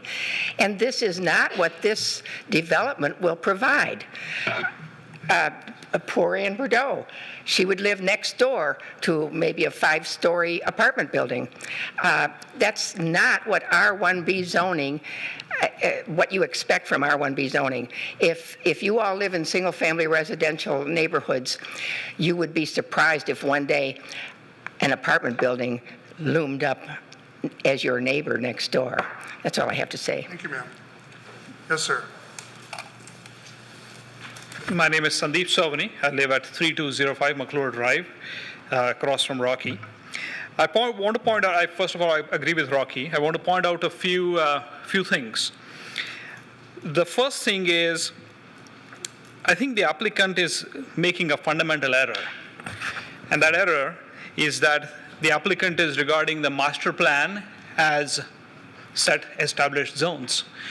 The argument is that because this is in Big Beaver District in the master plan, therefore they have a right to build properties there as per the Big Beaver designation. That's a fundamental error. Master plan is just a guidance document. It's not set zone. And that master plan guidance document has to be interpreted by somebody, and that the ultimate authority to interpret that is with City Council. They have interpreted that master plan, what applies, what doesn't apply for the situation that are on the ground there, and they have made a decision. And that's the ultimate authority that, as per the city ordinance, that City Council has the ultimate authority to make decisions on this matter. So there is no appeal to their decisions as such. Now just think of it this way. If you go with the applicant's argument that because these properties are planned for Big Beaver as per the master plan, therefore these should be rezoned to Big Beaver. If you apply that logic, then my home can be rezoned as Big Beaver also. It lies in the Big Beaver designation in the master plan. So can I come tomorrow to you and say that rezone my home, which is between other residential homes across from Rocky's home, to Big Beaver District, and I'll tear down my home and build a funeral home over there? Will that work? Doesn't work. City Council has to make decisions of these sorts of things, of what is compatible and what is not compatible. And they have made a decision. Master plan is a guidance document. That's the fundamental error that the builder is making in this case. It is not. It doesn't give any right, like they are claiming, thinking as if the master plan is a set zone. Also, I want to point out a few other things about the health, safety, and welfare, or about how unsafe the streets are. You saw Dr. Andrea Hernandez show the pictures about our street. One vehicle is parked on one side and bicyclists on the other side. You know, just if there is one vehicle on one side, you can't negotiate along the other side. That's in summer. In winter, situation is totally different. I have brought videos here to Planning Commission and to City Council and shown how it looks during winter. And other important aspect is that because this neighborhood is within walking distance of schools, there are no school buses. So our children have to walk through that snow during winter to schools. And it's a hazard that each one of us worries every day, letting our kids out onto the street because some speeding car might come and hit them. So City Council has made a decision looking at all of these aspects, which is within their right as they interpret the master plan, and that decision needs to stay.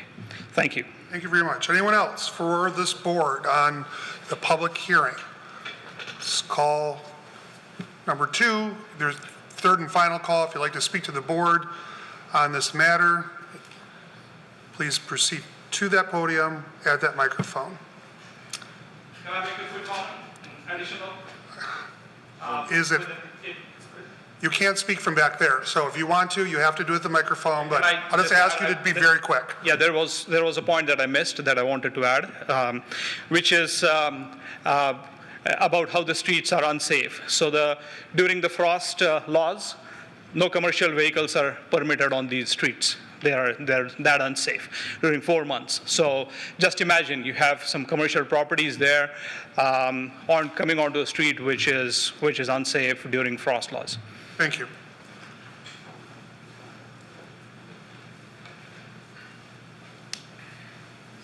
I also agree with. Can you pull that down? Thank you. I also agree with former Mayor Gene Stein and the young lady who spoke and the gentleman who spoke, as well as Rocky. And your name, please. Diane Cipoletti. Thank you. Okay, anyone else? Call number 2.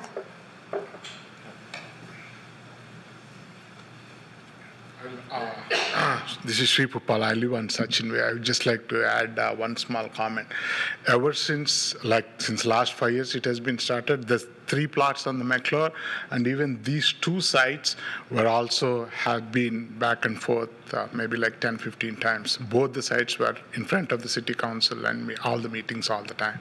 Thank you, sir. Okay, call number 2 for public hearing comments. Final call, and we are sold. Close out the public hearing. So bring it back to the board table for consideration. We heard from our city attorney. I don't know if there's any other questions for staff, Mr. Evans or Ms. Bloom. At this time, we heard from the city attorney that she would recommend that maybe if we get a sense where the board is, and then they could prepare some language, but we would postpone this until next month in November, which is to be a lot more chilly than it was tonight. So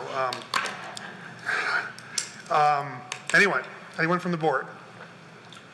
Mr. Desmond. Just for the sake of a comment here, under the knowledge that all of the conditions must be met for this use variance, there is no way for me personally to get around 3, as much as I am for development, that the development of this would alter the essential characteristic of the neighborhood, and it would be a detriment to the values of the surrounding properties. There's no way around that.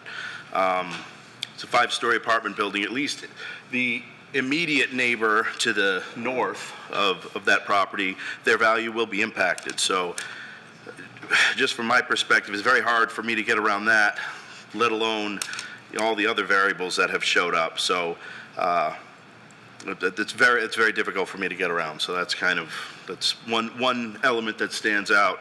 I've dealt with selling properties that are adjacent to apartment buildings, and it's pretty consistent that it's very, very difficult to sell them. People don't want to move directly next to an apartment building by and large. So I personally witnessed it impact property values in that capacity. So it's very difficult for me to see number 3 being avoided. And that's one of the 5 that must be met. So that's just my statement. Ms. Bloom, I don't know what my colleagues or the majority on this board feel yet, because we haven't been deep into the discussion at the board table here, but I just closed out the public hearing. So if we're postponed until next month, which I don't know if that's going to happen tonight or not, should I open the public hearing and just stand at ease on that? No, Okay. you do not need to reopen the public hearing. Okay. You have closed the public hearing, you have obtained all of the input that you're going to get, and so your deliberation is not part of the Very good. hearing. Okay, thank you. Another member of the board. Vice Chairman Nogales. Mr. Chairman, this is a topic in the neighborhood that I've become quite familiar with, just walking through the neighborhood, talking to residents, and I've also reviewed some of the planning commission meetings, city council meetings related to this. I agree with Mr. Eisenbacher, Mr. Desmond about some practical concerns, just going through the use variance. And I could talk more, but maybe just specific to the narrow scope of review here as far as the factors we're supposed to consider for the use variance. Like Mr. Desmond, Mr. Eisenbacher, I have concern about the health, safety, and welfare of those streets. Walking through, they were very narrow. I can imagine it would only get worse during poor weather, snow, ice, what have you. And I also like the comment by Mr. Eisenbacher about the master plan and the idea of form-based zoning. That's not a right necessarily, and it's not intended to encroach upon neighborhoods. The last thing, although this might be outside of our 5-step review of the use variance, is the financial consideration of the applicant, which typically we're not allowed to consider at all. And in this case, there seems to be at least a chance that there's other viable financial options, and if so, if there's financial options to build R1B residential, then we certainly shouldn't consider the financial consideration of the applicant. So if, long story short, if the applicant has to meet all 5 of the steps here, I think there's at least a few areas of concern where I wouldn't be able to support it. So just a quick question, personal question. Sure. So you watched previous planning commissions and previous city council meetings. Right. This gentleman right here is the father of a baby girl, so you probably were up because she couldn't sleep, right? Just watching all that old video just because you had nothing better to do other than cuddle your daughter and try to get her back to bed, right? Just funny. You want to know my secret? Yes. A long drive home from Detroit every day. Oh, okay, gotcha. YouTube. Any other member of the board? You're not supposed to be watching video. The police will tell you here in the car. Maybe just listen to the audio. But anyway, Mr. McCauley.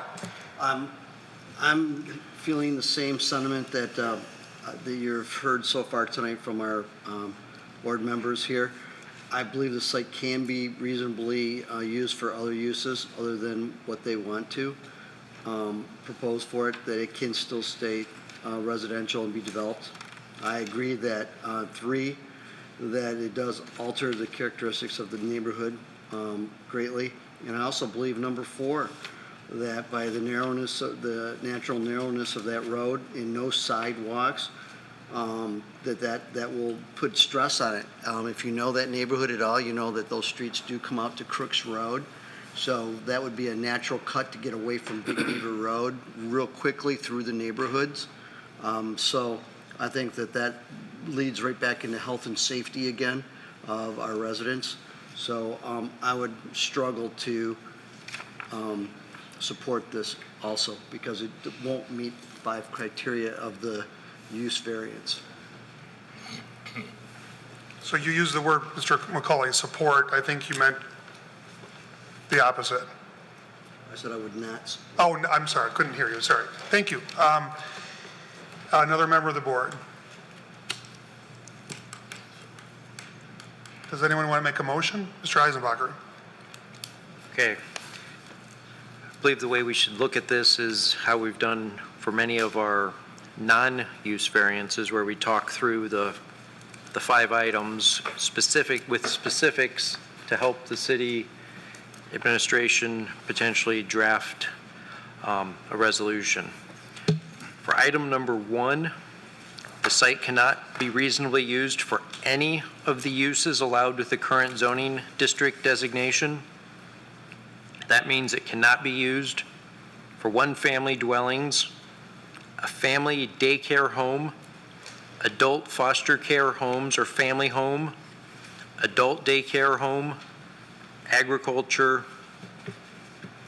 I can't agree that criteria number 1 is met because there's 5 items that I believe are reasonable uses for that property. They may not be financially viable to the applicant, but the property directly across the street, Sashin Way, was developed with 1-family residential, and I know that property was purchased for a very high dollar as part of the Monarch project that fell through. The item number 2 is the condition or situation of the property or the intended use is unique to the property and not commonly present in the general vicinity or in the zoning district. The applicant must prove that there are certain features or conditions of the land that are not generally applicable throughout the zone and that these features make it impossible to earn a reasonable return without some adjustment. The board may consider such unique situations as exceptional narrowness, shallowness, or shape of the property. This is a very standard shape as was zoned and laid out within the neighborhood. It's a very similar shape to the other properties in the neighborhood that are R1B. Exceptional topographic conditions or other extraordinary situation on the land. This part of Troy is very flat. The use or development of the immediate adjoining property. This may be met, but I'm having a hard time seeing it. And any other situation deemed by the board to be extraordinary. I'm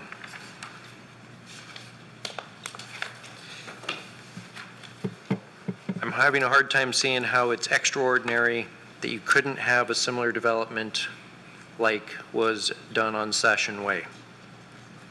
Number 3, the use variance will not alter the essential character of the neighborhood or the intent of the master plan or be a detriment to the adjacent properties.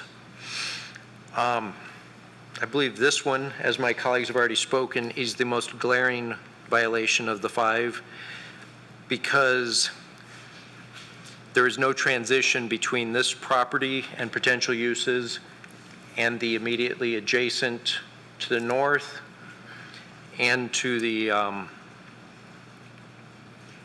east residential. 4, the capacity and operations of public roads, utilities, and other facilities and services will not be significantly compromised. As we heard this evening, the road is small. I can't say that the lack of sidewalks is a criteria because the neighborhood, and I'm trying to be open on both sides of this, the neighborhood can vote and install sidewalks to improve their safety for their children's going to school.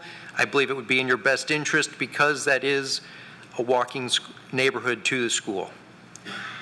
You've got a lot of the residents here. Please consider putting in sidewalks for your neighborhood to reduce the risk to the children and other users that walk on the road. But the size of the road is not sized for a heavy, high-intensity use that would potentially be available through a rezoning to Big Beaver Corridor. And that is the access road to the property.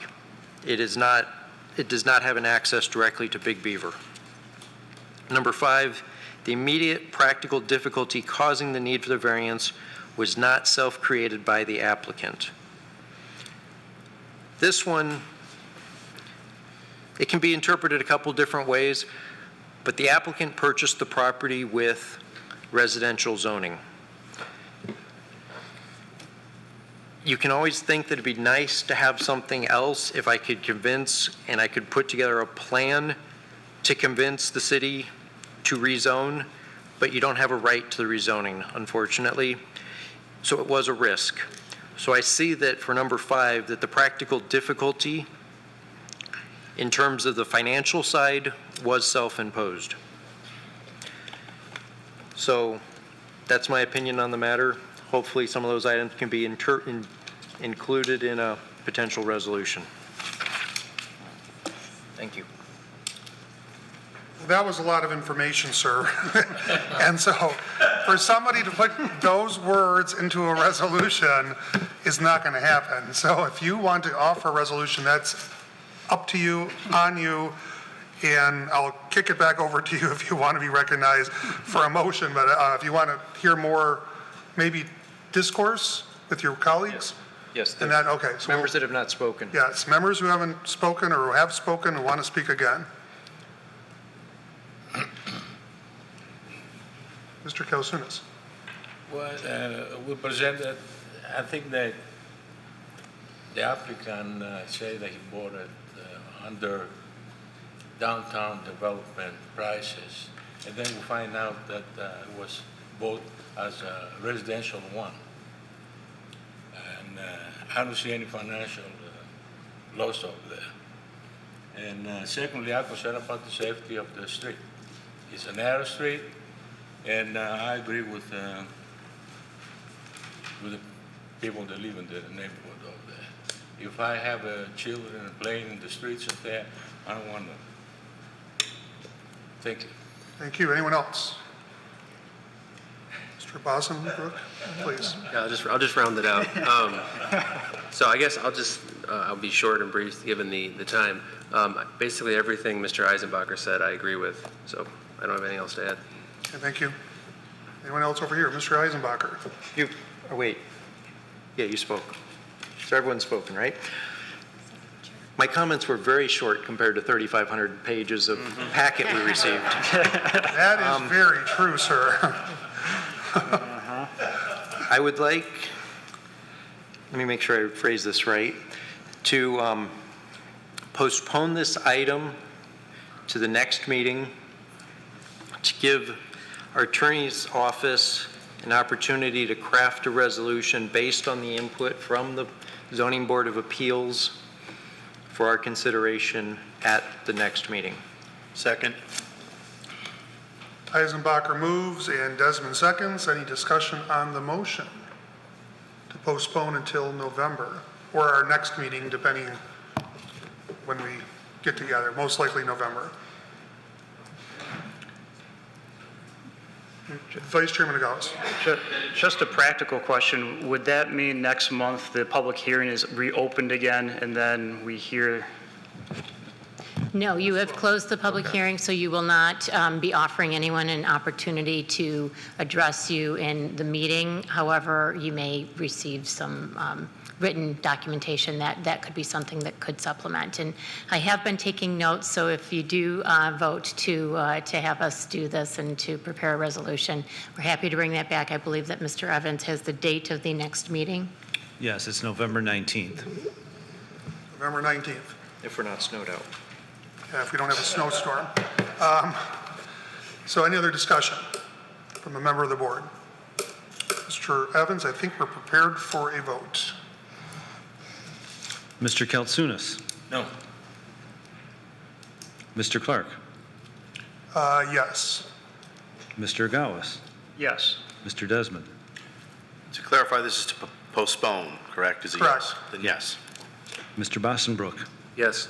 Mr. Eisenbacher. Yes. Mr. McCauley. Yes. Motion carries, and so we are right on to item number C, which is related to 3086, 3114, and 3142 McClure. Mr. Evans, please present to us on this.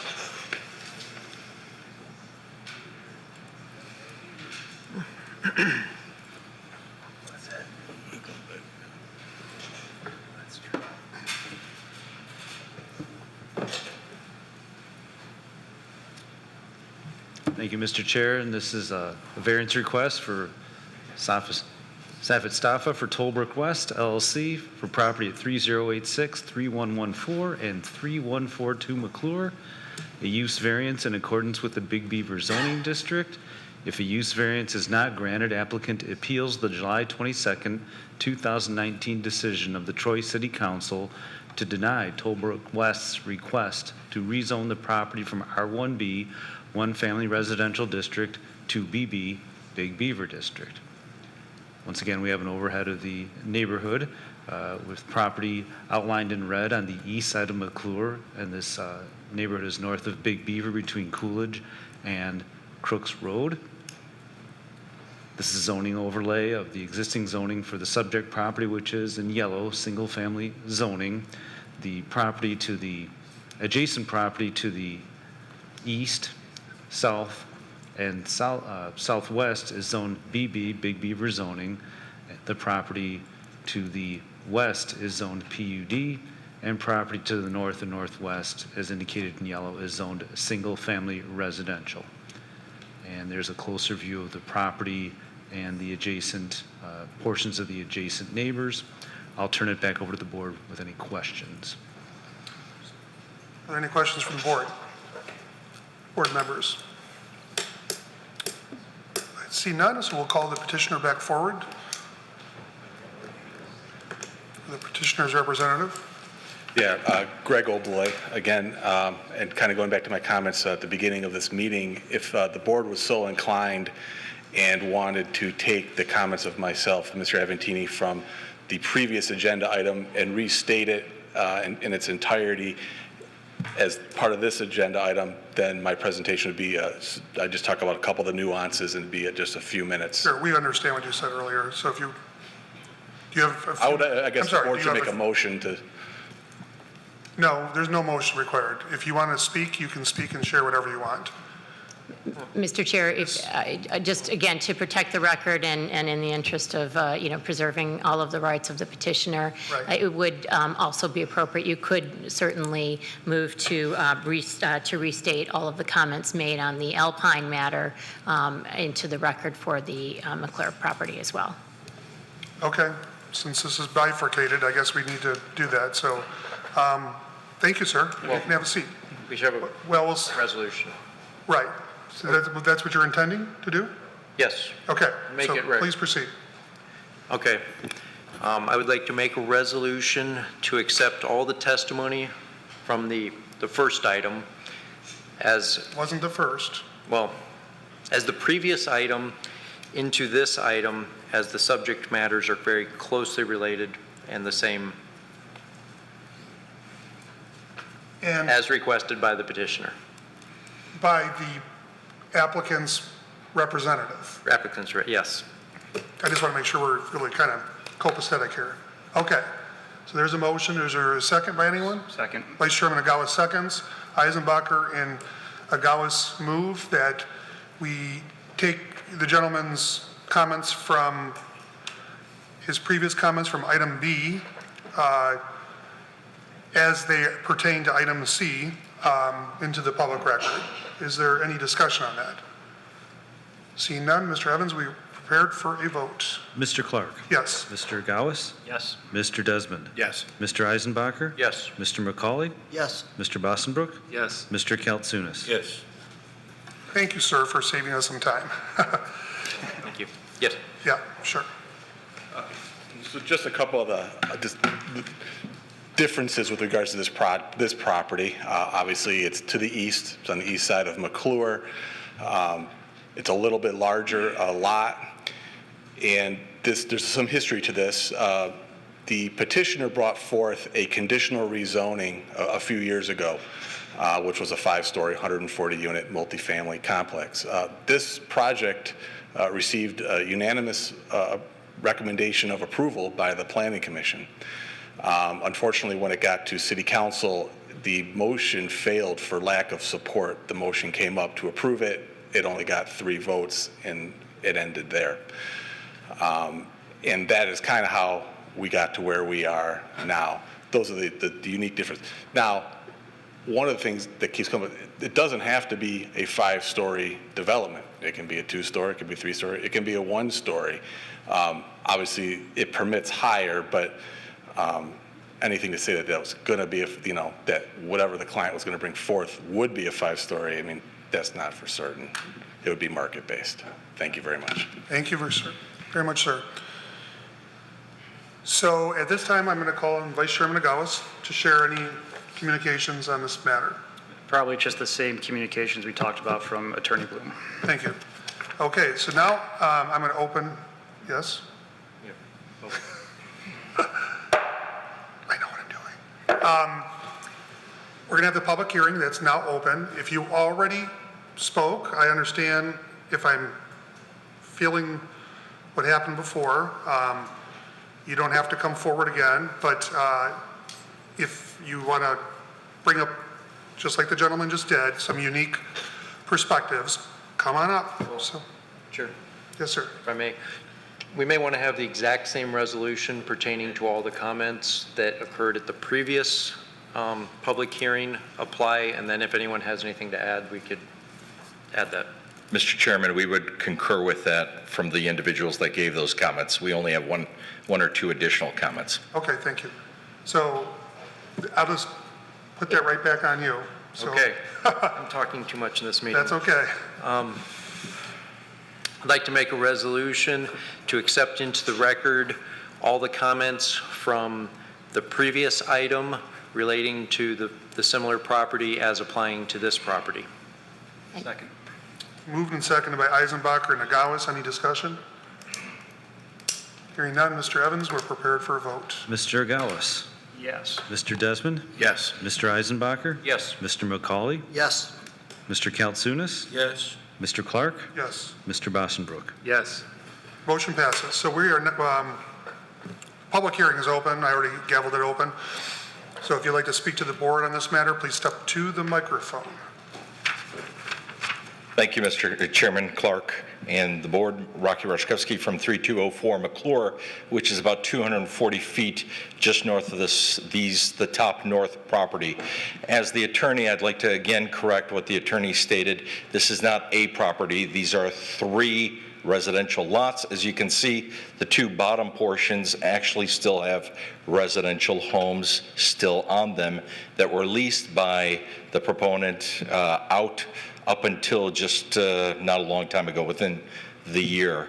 Also, the history that the proponent's attorney gave, again, was incorrect.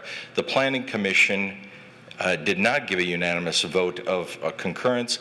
Mr. Tom Krant, who happens to be sitting in the audience, was on the Planning Commission. He had to step aside and recuse himself at the request of the current or the previous city administration, because they felt that him living on Alpine was inappropriate for him to vote on this issue, on the McClure issue.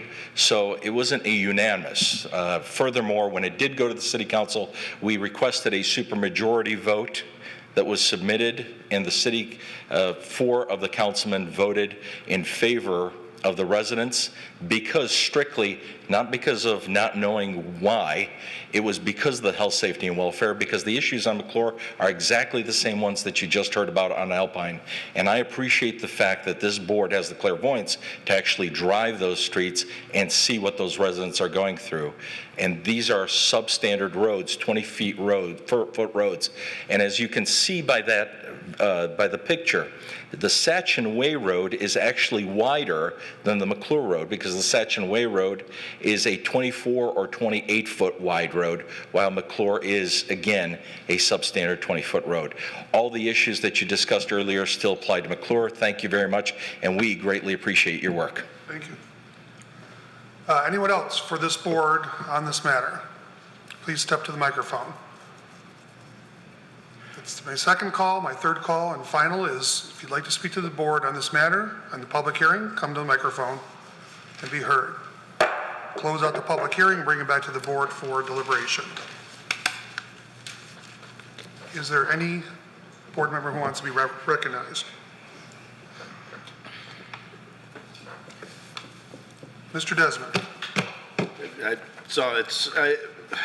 I see the same exact issues. I mean, it's still, if we're going off these five criteria and any personal opinions about development aside, we have to craft a resolution that includes all of those. We've still got the same issue with property values. There's no way for me to get around that. Changes the characteristic of the neighborhood. So, same thing for me. It's basically the same request, different property, but same general thing happening. So. Thank you, Mr. Desmond. Anyone else on the board? Mr. Kaltsunis. We postponed the previous, issue we have. I think we have similar issues here. I think we should postpone this one too. Okay. Anyone else? Mr. Eisenbacher.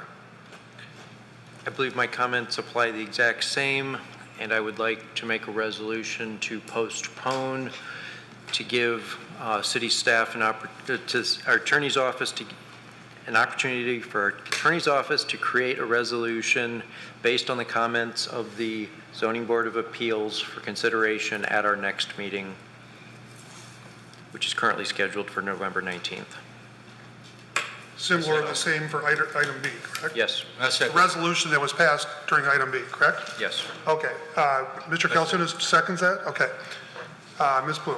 Just a clarification, and I noted the comments of all of the residents and the comments of the petitioner were incorporated into the record. So I'm wondering if this board also would like to incorporate their comments into the record as well. I'm just asking for clarification. I think we already did that, did we not? Not the board member comment. Oh, I see. Okay. Mr. Bosenbrook. Yeah, I would like to agree with that. I think Mr. Eisenbacher's thorough comments for the previous matter should also be included in this record so that there is substantial evidence to support this record on this appeal for the sake of preserving the record. We could just incorporate that into, if the author and the seconder want to adopt that into their resolution, correct? Yes. Is that agreeable to you, sir? And is that agreeable to Mr. Kalzunas? Yes. Okay. Any further discussion on this? Seeing none, Mr. Evans, we're prepared for a vote. Mr. Desmond. Yes. Mr. Eisenbacher. Yes. Mr. McCauley. Yes. Mr. Lambert. Excuse me. I have a little cheat here. Mr. Kaltsunis? Yes. Mr. Clark? Yes. Mr. Gowis? Yes. Mr. Bossenbrook? Yes. Motion carries. I do miss Mr. Lambert by being on this board, but he's no longer on the board. Okay, so that motion passes, so we will hear items B and C next month, if we meet, which I assume we're going to. We move right along to item 6, which are communications. Mr. Evans, do you have anything for us? I do not. Item 7, miscellaneous business. Is there anything for us in that regard? Not from staff. Okay, any member of the board with miscellaneous business? Seeing that there aren't any comments. Now we do open, yet again, we've had a lot of public comment tonight, but there we go. Public comment is now open for any comment that the public would like to make before the board at this time. Because everyone has so much to say right now at almost 10 o'clock, right? Okay, second call for public comment to the board. Please present yourself to the podium and the microphone.